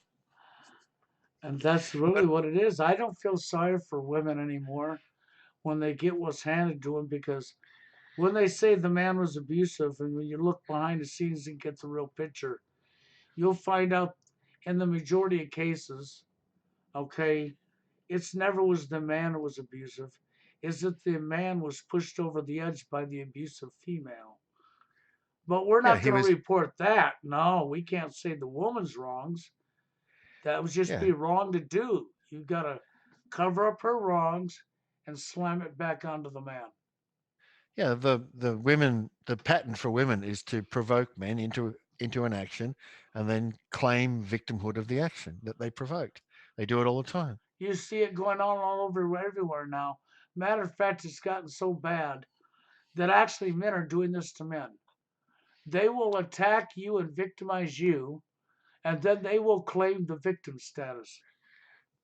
Yeah, It's complete when you respond. insanity. Yeah, it's complete insanity. It's like everybody's getting off on being a victim. Okay. Oh, that's my new attention, man. Oh, look at me. Poor me. I'll give you a poor me like my foot firmly down your throat. Yeah, yeah. So that's how that works. HJ. Next, anything Thanks. else? No, to be honest, I mean, that's all the questions I really had for you. You know, I think I understand the rest of it quite well, but basically, you know, you're right. Basically, we're going to see nothing but more and more airplanes carting in loads of immigrants into the West, and it's going to result in civil unrest, and you know, people are going to basically die. You know, I think that's quite likely. Well, Yeah, that's the reason that's going on. it's called destabilizing your country so that they can create Well, the problem. HJ, do you know the Maria Ladenberger story? Oh no, actually, no, no. Okay, so Maria Ladenberger lived in Pforzheim in Germany, about 30 miles from where I lived, right? Uh-huh. And her father is a senior lawyer in the EU apparatus, right? So he's Okay. right up there, um, heavily involved in the immigration program. So young Maria, pretty young girl, 19 years old, she went through my town, Karlsruhe. I lived in a town called Karlsruhe. She lived in Pforzheim and she studied at the university in Freiburg. And you can look them up on the map, but just take my word for it. To go from Pforzheim to Freiburg, you got to go through Karlsruhe, right, on the train. Mm-hmm. So young Maria went by my place, within a kilometer of my place. Every day she went backwards and forwards between home and university. So what happened to young Maria Ladenberger was she was attacked and raped and beaten and then drowned. I thought she drowned, but the guy actually drowned her after he beat her and raped her, right? And Mm-hmm. killed her. So I wrote to Maria Ladenberger's father, okay, and said to him, basically, I was jailed by Angela Merkel because I was talking about her plans to create civil unrest in Germany by inciting Muslims. I didn't know that she was going to introduce 2 million, right? Because in Germany, there's already 4 million Muslims. And said, I was talking about these plans. I was jailed for it. I was persecuted, politically persecuted for it. I was impoverished for it. And I was impoverished for standing up against criminals in government, etc. your daughter is now dead because of this, because the guy was an immigrant. He'd only been in the country for a couple of months, and he was wanted. He was also wanted for some crimes in Italy that he'd committed on the way through, and he'd fled Italy into Germany to get away from the Italian police, right? And I asked Maria Ladenberger's father, is he yet ready to help me defend, well, to remove Angela Merkel from office and to restore the rule of law in Germany? Or is he going to let this happen to some other man's daughter? And I didn't get an answer from him. Right. I guess maybe he was crushed after his daughter died, and I guess he thought, well, the worst's already happened to me. You know, I don't care if it happens to somebody else. You know. Yeah, it could well be. His position could well be, you know, my daughter's dead. Nothing can bring her back, and I don't care about the next guy's daughter. Right?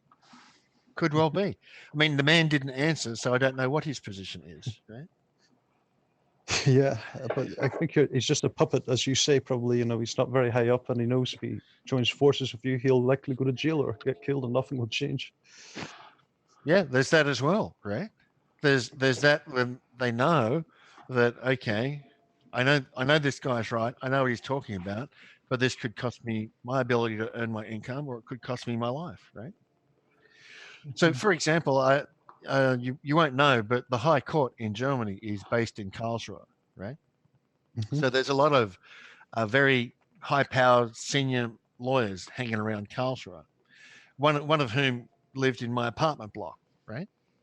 And she was a senior lawyer with the High Court, and I knew her. You know, we knew to talk to each other and say hello, etc., because we lived in the same apartment block. And so after I was thrown in jail, etc., I went and had a chat with her, and I said, you know, here's all of my documentation. So I want you to look at this documentation, basically that proves that your government's a criminal cartel, and proves that you know, I was thrown in jail unlawfully. But the reason I was thrown in jail is because of this planned um, civil unrest, etc. You work in the High Court. What do you think? Right? I gave it all to her. She took it away a couple of days and read it, and came back and basically said, you know, the information you've given me is very disturbing. So yeah, I guess from your point of view, it would be, right? Yeah. And she says, yeah. And I said, well, are you going to do anything? And she said, it would cost me my job. I wouldn't be able to, I wouldn't be, if I even talk about this to if I even talk about this to my colleagues, it's going to cost me my job. So no, I'm not going to do anything. There you go. And you know, that's sort of that's actually a really good analogy of what the truth is about women. And it would be no different than last night with Annika. When I brought up New World Order, if you could have been there, you would have loved the facial expression. Harry was there. He actually saw that facial expression. That was somebody who was scared of what I just said. And Mhm. it was so obvious that it's because the guy she's with is probably most likely, as we've always said, I've called out, he's an employee of the establishment, and they can't dare go against this because they're actually working for the establishment. So she was petrified of the question because she can't talk about it. So she played dumb. She played dumb and Mm. spoke out both sides of her lip. I don't know what New World Order Mhm. is. What is that? Yeah. Okay, what's a Freemason? It was just funny because Harry saw her facial expression. Harry knows what I know. That was actually, man, that was just a snapshot to always remember. Yeah. Yeah. So I don't know if you know, HJ, that I ran a court case in Germany. Are you aware of that? I'm sorry, no, I don't know the details. No, No. no. You know, what I did in what I was doing is, because I was opposing the governments in Australia and Ireland, I needed Mhm. somewhere to live, right? Yeah. And so I claimed sanctuary in Germany, and I had a number of um, an amount of correspondence with Angela Merkel and her office directly, with respect to the world passport and being respected by the German government, and with respect to sanctuary in Germany, right? Mhm. And you know, one of the comments, one of the letters I got from Angela. This is from Angela Merkel's office, right? So this is not just anybody talking. This is official Angela Merkel, Federal Republic of Germany policy. Okay, because I was talking about the UN's Universal Declaration of Human Rights and the World Passport, which is issued under the auspices of the Universal Declaration of Human Rights. Okay, I have a letter from Angela Merkel's office saying, although the Universal Declaration of Human Rights is a very important declaration and blah blah blah blah blah, it's not binding on the German government, right? Mm-hmm. And stop and think about that for a second.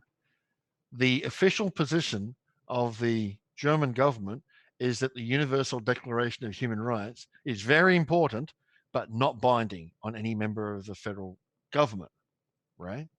Right. And what was the reason that the United Nations and the Universal Declaration of Human Rights was created? We are told it was created after the atrocities of Adolf Hitler and the Nazi Germans.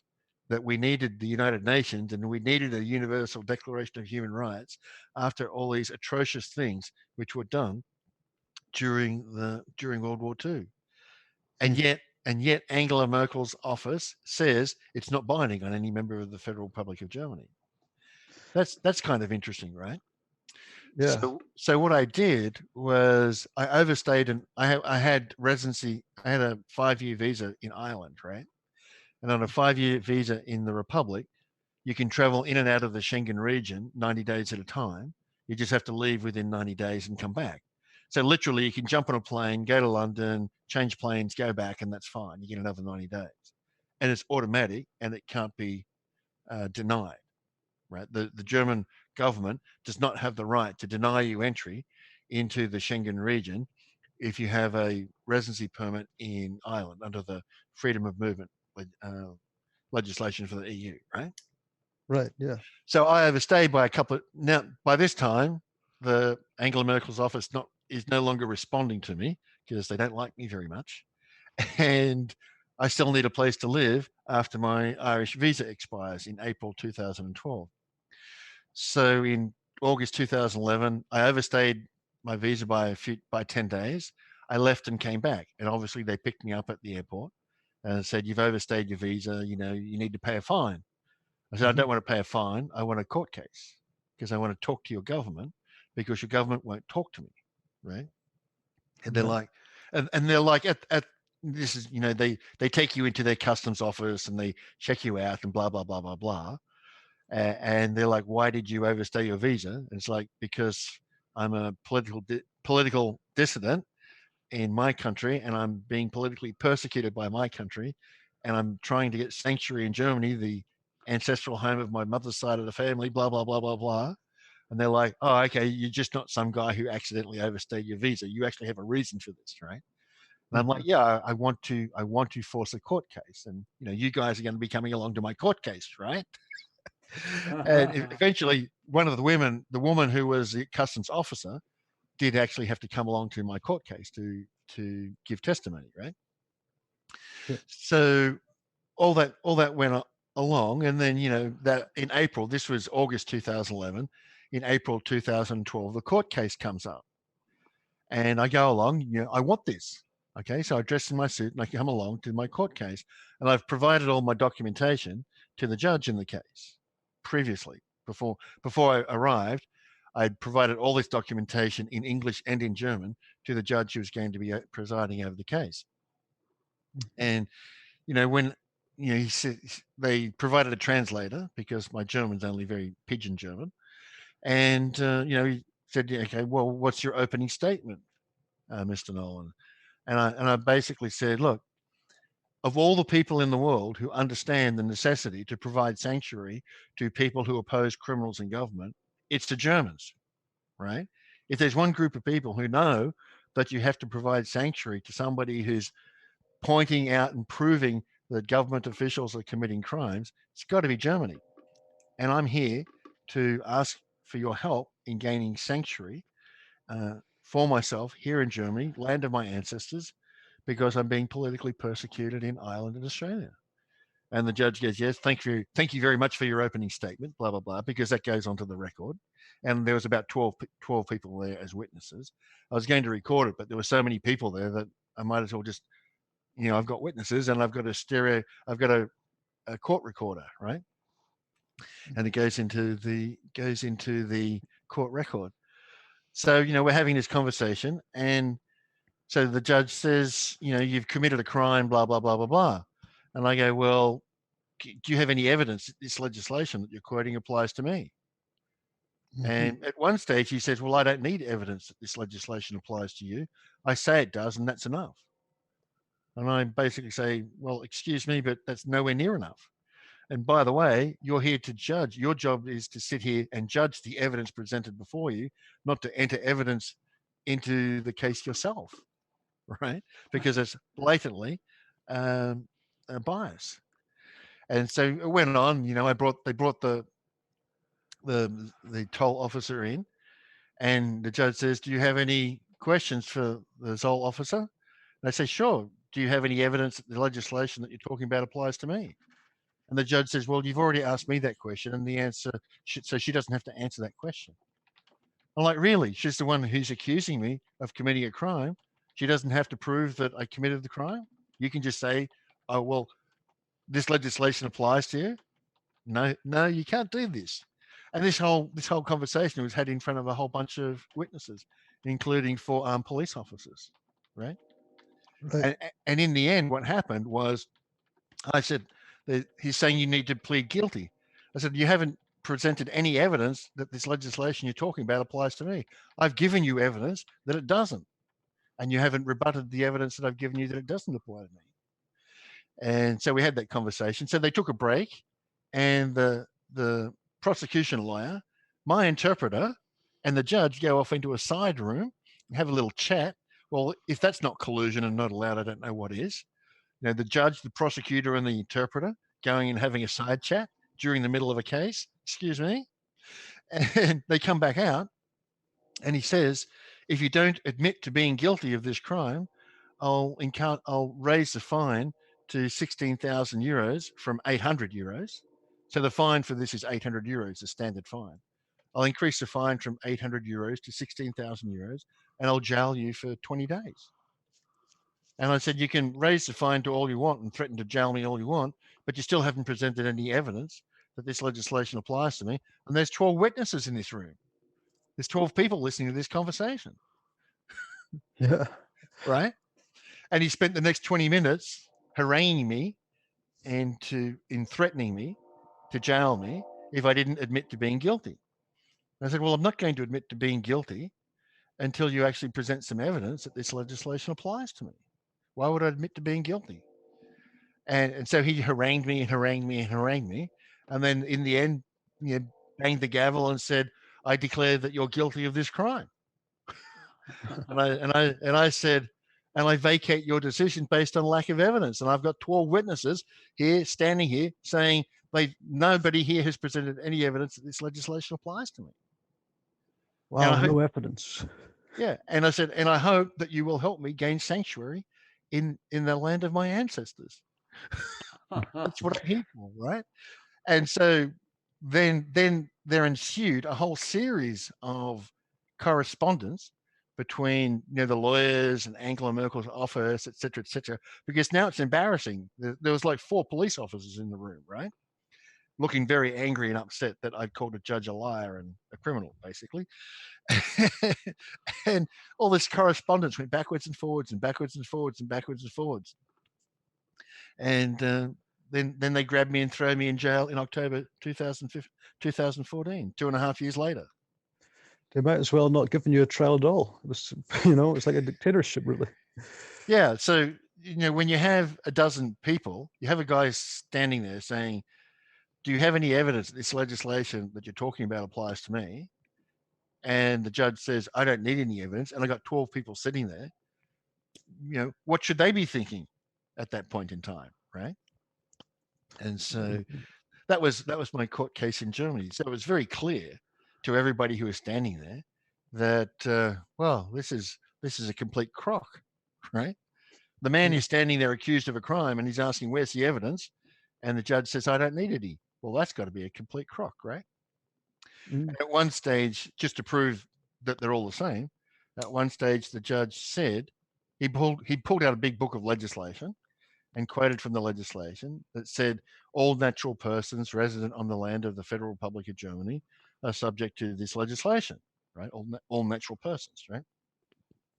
And I said to him, okay, I understand exactly what a natural person is, and I deny being one of those. I'm not a natural person. Now, do you have any evidence that this legislation applies to me?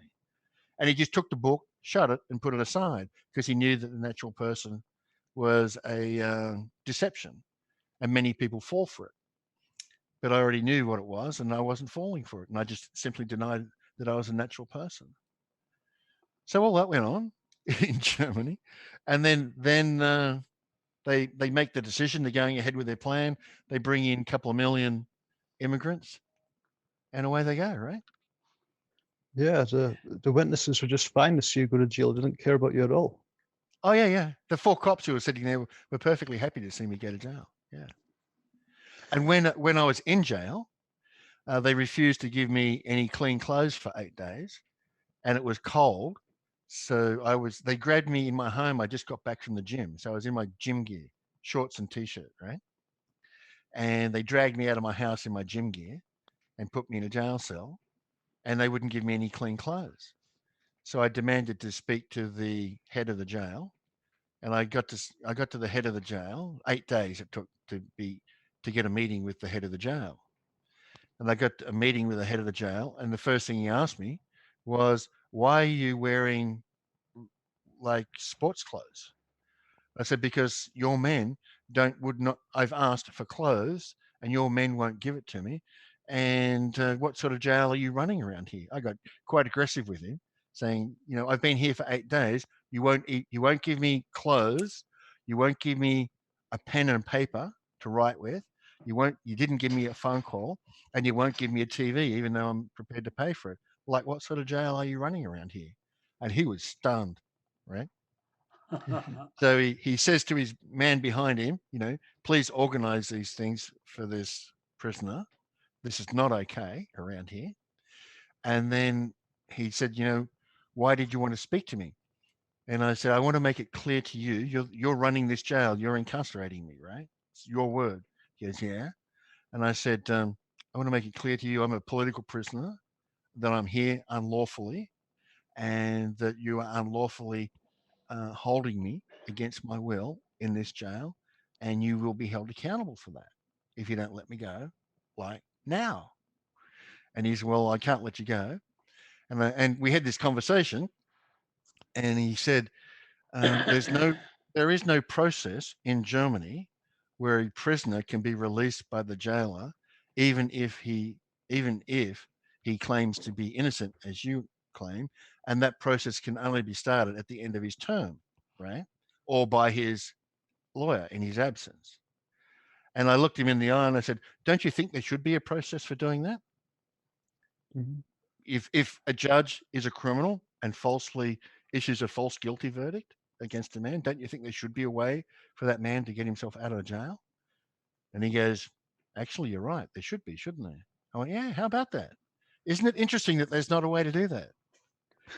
And so I then said, "When I get out, if you won't let me out now, when I get out, I will send you the documentation that shows you that I'm unlawfully jailed, and you can call the secretary. You're a jailer. You can call the secretary for the court, and you can get a transcript of the conversation, and you can find that no evidence was ever presented that this legislation applied to me."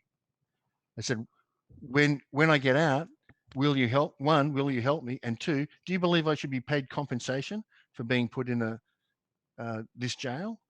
And he said, "Yeah, you should." Basically, his answer was yes, he should be paid compensation. Well, he didn't help me. When I got out, I sent him all the documentation. Obviously, he didn't help, right? Because that had cost him his job. So yeah, I did all that over in Germany. So it was an interesting experience. And it's the same everywhere, that people say, well, I'm not going to do anything because that's going to cost me. I'm going to be the next victim, right? Yes. Yeah, it's like the cremation of care, right? It's like because the empathy levels have fallen so low, people are just happy enough just so long as it doesn't affect themselves. Yeah. Well, they're like, okay, well, this person's being criminally abused, but if I say anything, I'm next in line, right? Yeah, it's like they've got us all divided and stuff. I guess in the past they couldn't abuse us to this extent because we stuck together, we formed groups, and that's gone now. Yeah. Well, in the past, the family loyalty overrode the loyalty to the government and overrode the risk that you run by defending a member of your family, right? Yes. That it used in the past, it used to be, you defended the members of your family against crimes, and if somebody else's a member of somebody else's family committed a crime against your family and that wasn't remedied, then you get these family feuds, right? Right. That's how things used to be. But now this is why you attack the family to weaken the relationships within the family and get the members of the family to betray each other. And then once you have the members of the family betray each other, nobody is going to stand up against the government, right? The the commissioning of crimes by a quote authority figure. They won't stand up because they go, well, so what? Member of my family was criminally victimized. So what? I'm not going to do anything about it because my loyalty to my members of my family is now inferior to my fear of the government's going to do something to me. Yeah, that's really what it comes down to, and then it goes one step further. Let's bring in feminism. Let's divide the men and women, and let's destroy the family even further. Yeah, yeah. So that feminism is one of the mechanisms of the destruction of the family. There's many others. There's Yes, there is.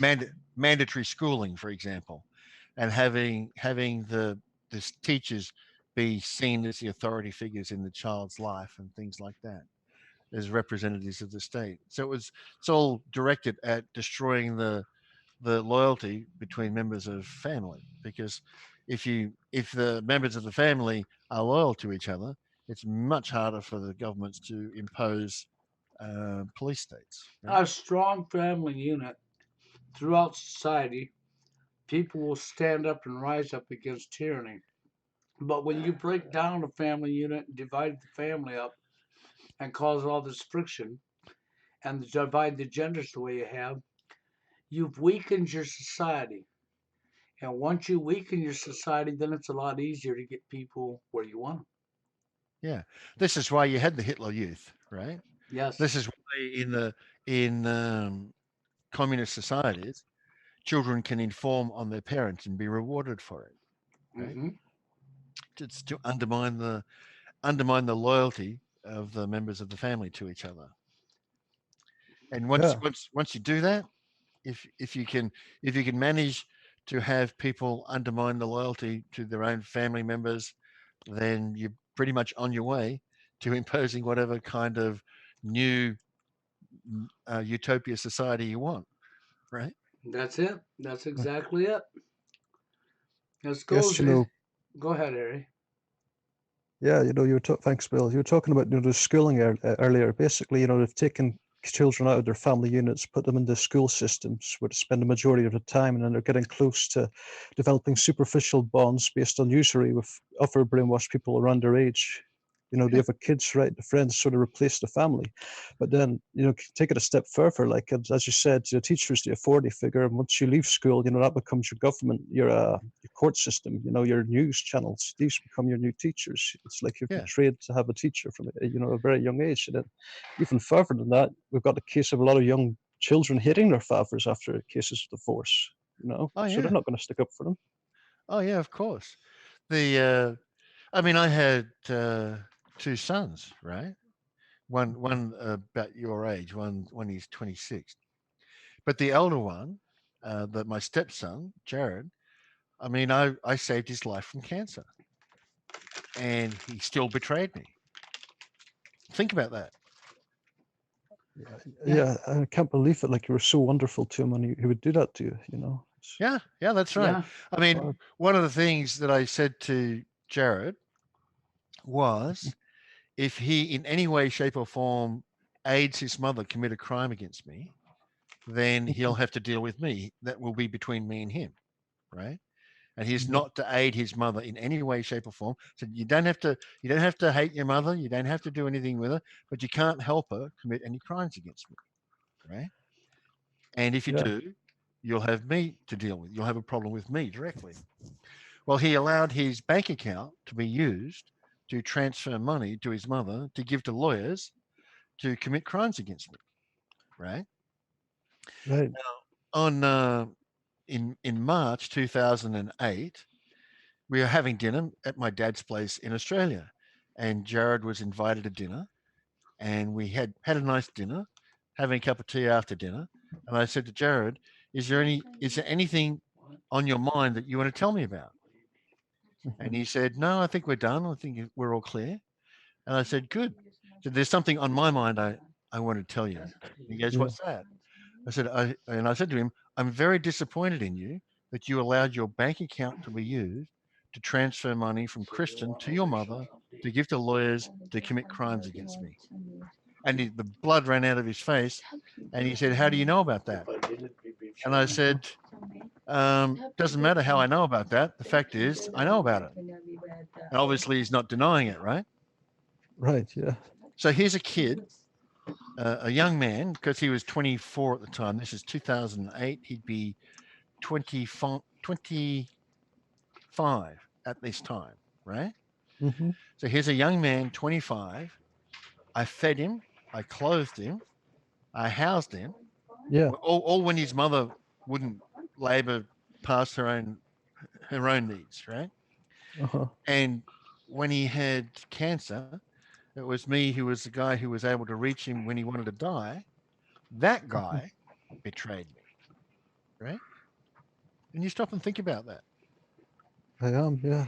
It's difficult to find the words. It's Yeah, horrible. yeah, Well, that's it is exactly what Peter's saying because the good example you can give that goes into this is Peter was married with his wife for a lot of years. I was with my son's mother for a lot of years. You meet other married couples, you mingle, you hang out, and they're supposed to be your friends, and you've been friends with these married couples for years.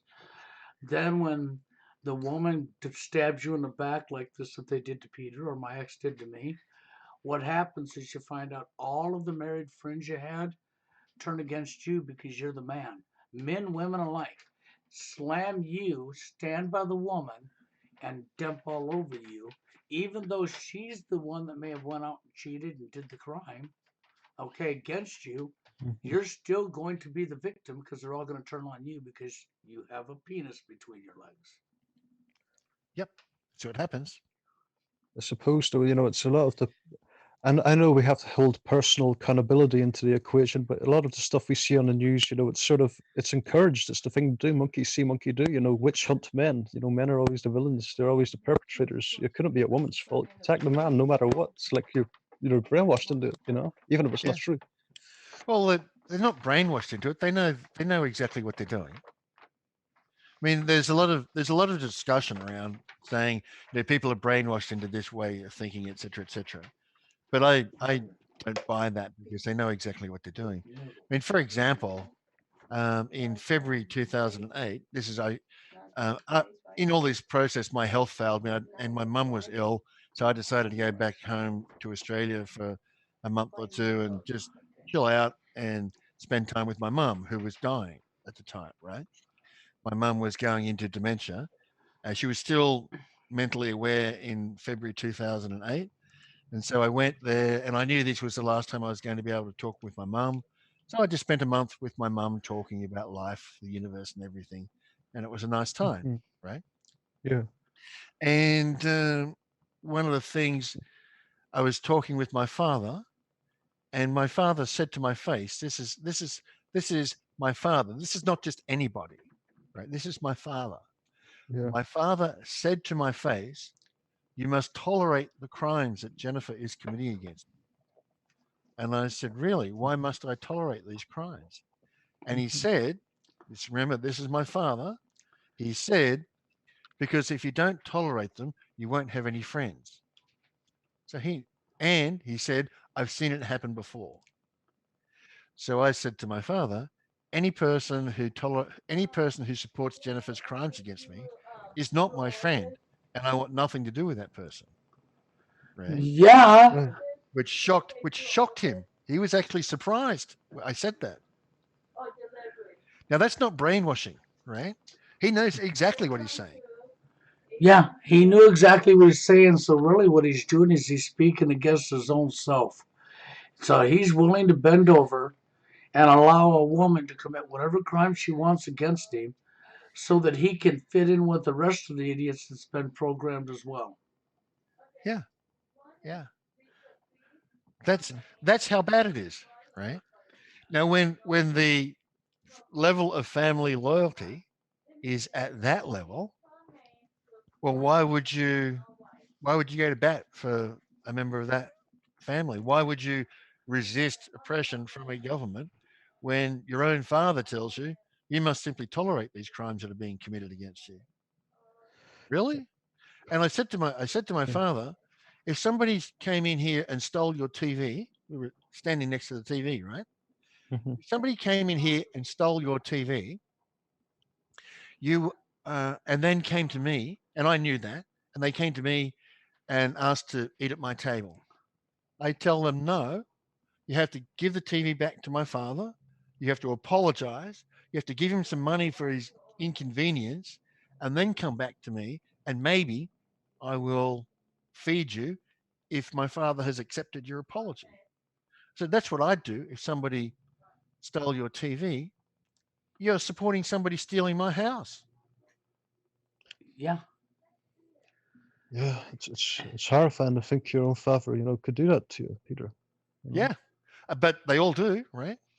They all this do this happens all the time, all the time. it goes to And and show then, how frivolous a lot of these relationships really are. With your own father. They do that. well, yeah, unfortunately, your yeah, own father is a victim of the same programming, and he's going to stand by the almighty vagina over his own children any day of the week. In most yeah, cases, I mean, unless he's, because every now and again you'll get a father that'll actually be a real man and won't stand up to the corruption from the female gender. But then he's going to be attacked, and he's going to be attacked because it's no accident that this is happening. They yeah. have people divided from every aspect you can think of. Yep. There's not one angle you can go, not one angle left, because they've covered them all. Yeah, it's like that, and literally that's how bad it is. It's literally that bad. It is, and then you got all these guys up here that are TFLers, and I can understand how they feel. Okay, when you're in a society where you get to see men and women together, okay, but you're seeing the illusion because you're not seeing what's going on inside the home. What you're seeing is men and women together in public, okay, and shopping, and they look all happy because people put on their fake face, okay, and then you get this illusion, and then you got all this pornography going on, and of course these men want to have a female companion in their life, and they're being rejected all the time.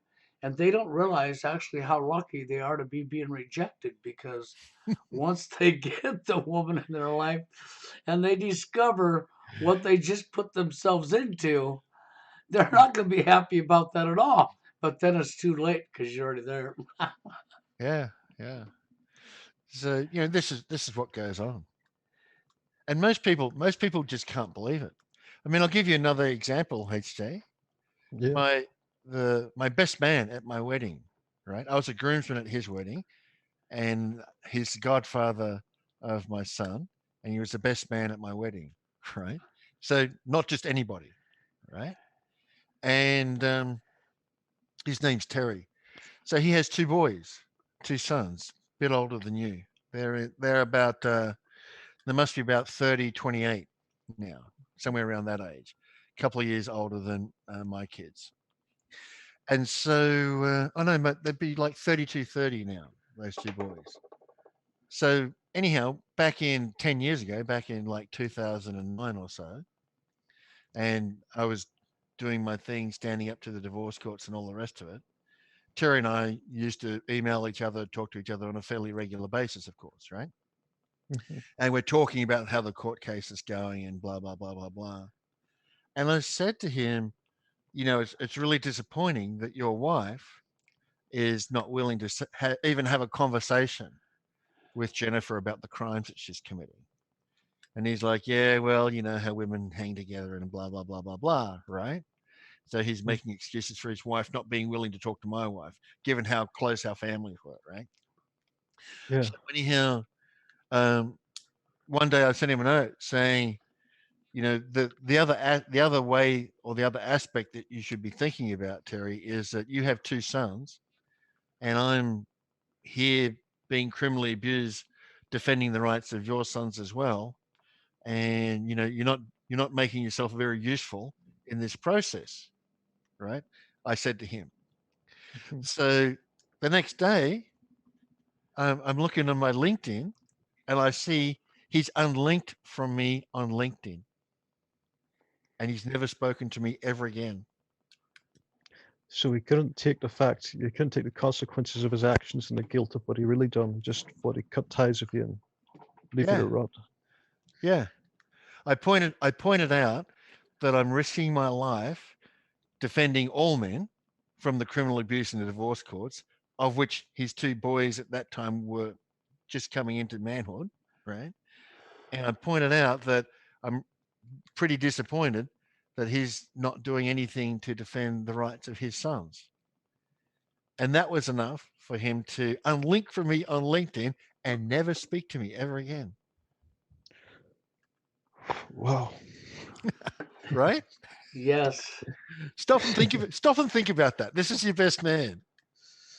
Right? Yeah, your best friend, presumably your best man. Yeah. Right. Your best friend. There you go. Your closest mate in the world. At that point in time, right? Yeah. Wow.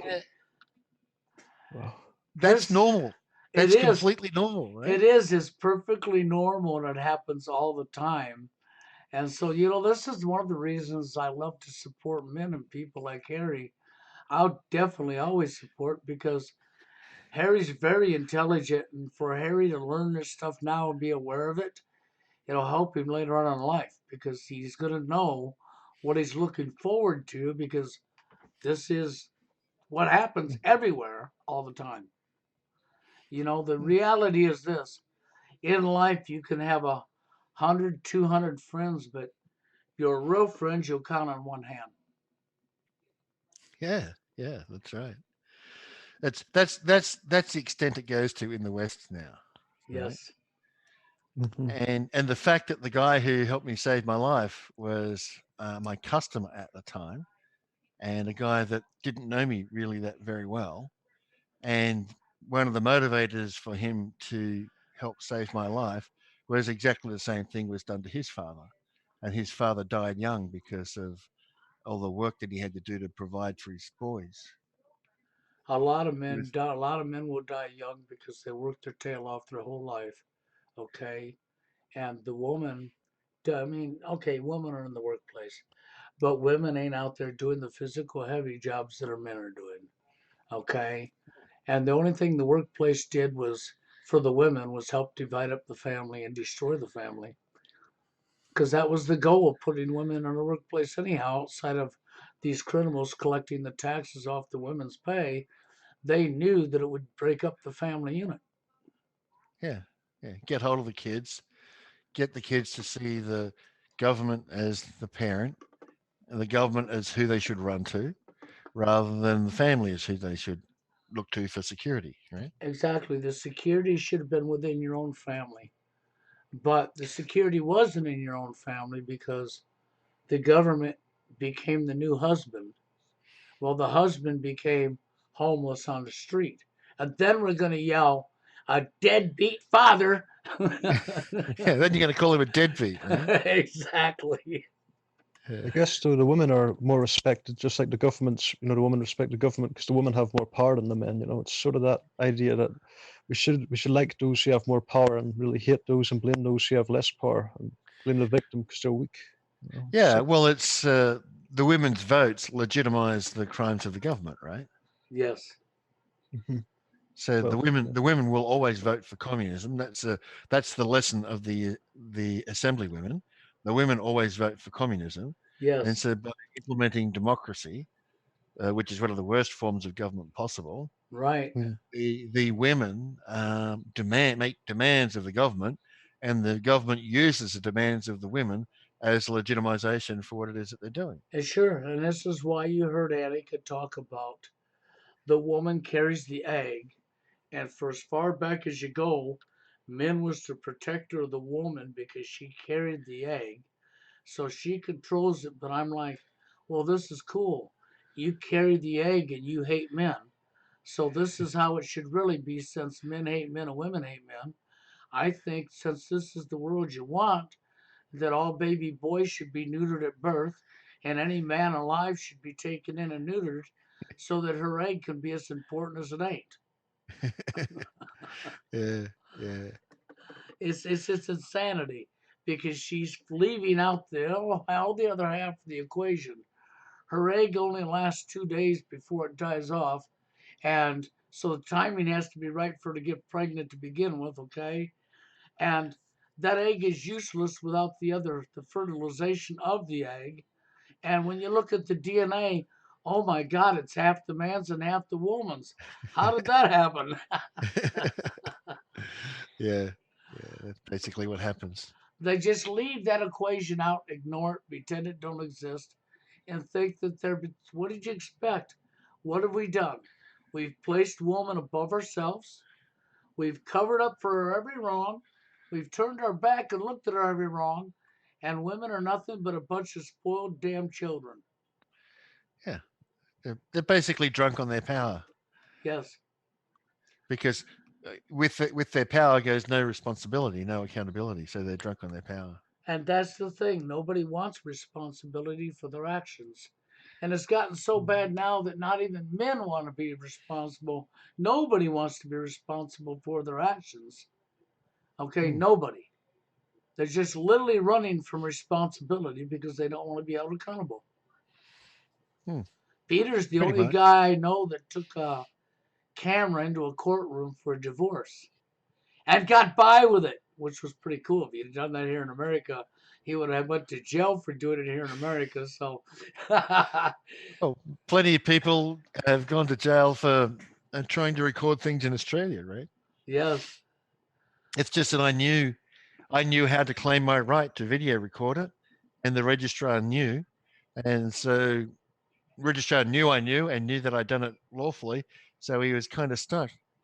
He didn't, there were police officers in the room, but they didn't want to arrest me for video recording the divorce case because they knew that I was in the right. yeah, So exactly. it was a difficult thing for them. But if you stop and think about it, hey, say there hasn't been another man walk into a divorce court with a video camera and record it in more than 10 years.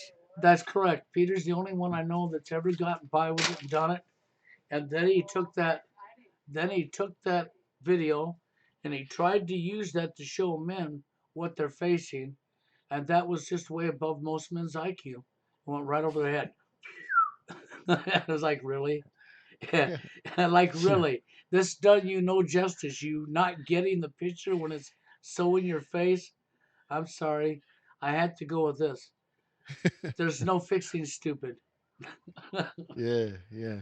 I mean, for example, on that video inside the courtroom, I asked the um, magistrate if he's serving under his oath today, twice, and he refused to answer, which tells you he's not serving under his oath.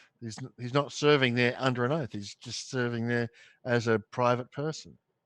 Right. And men say, well, he doesn't have to answer that question, surely. I'm like, yes, he does. Yes. And that's Well, the level of it. That's the yeah. level of it. Well, Peter, I'm going to end the live stream. We're at 2.5 hours in already, so Yep.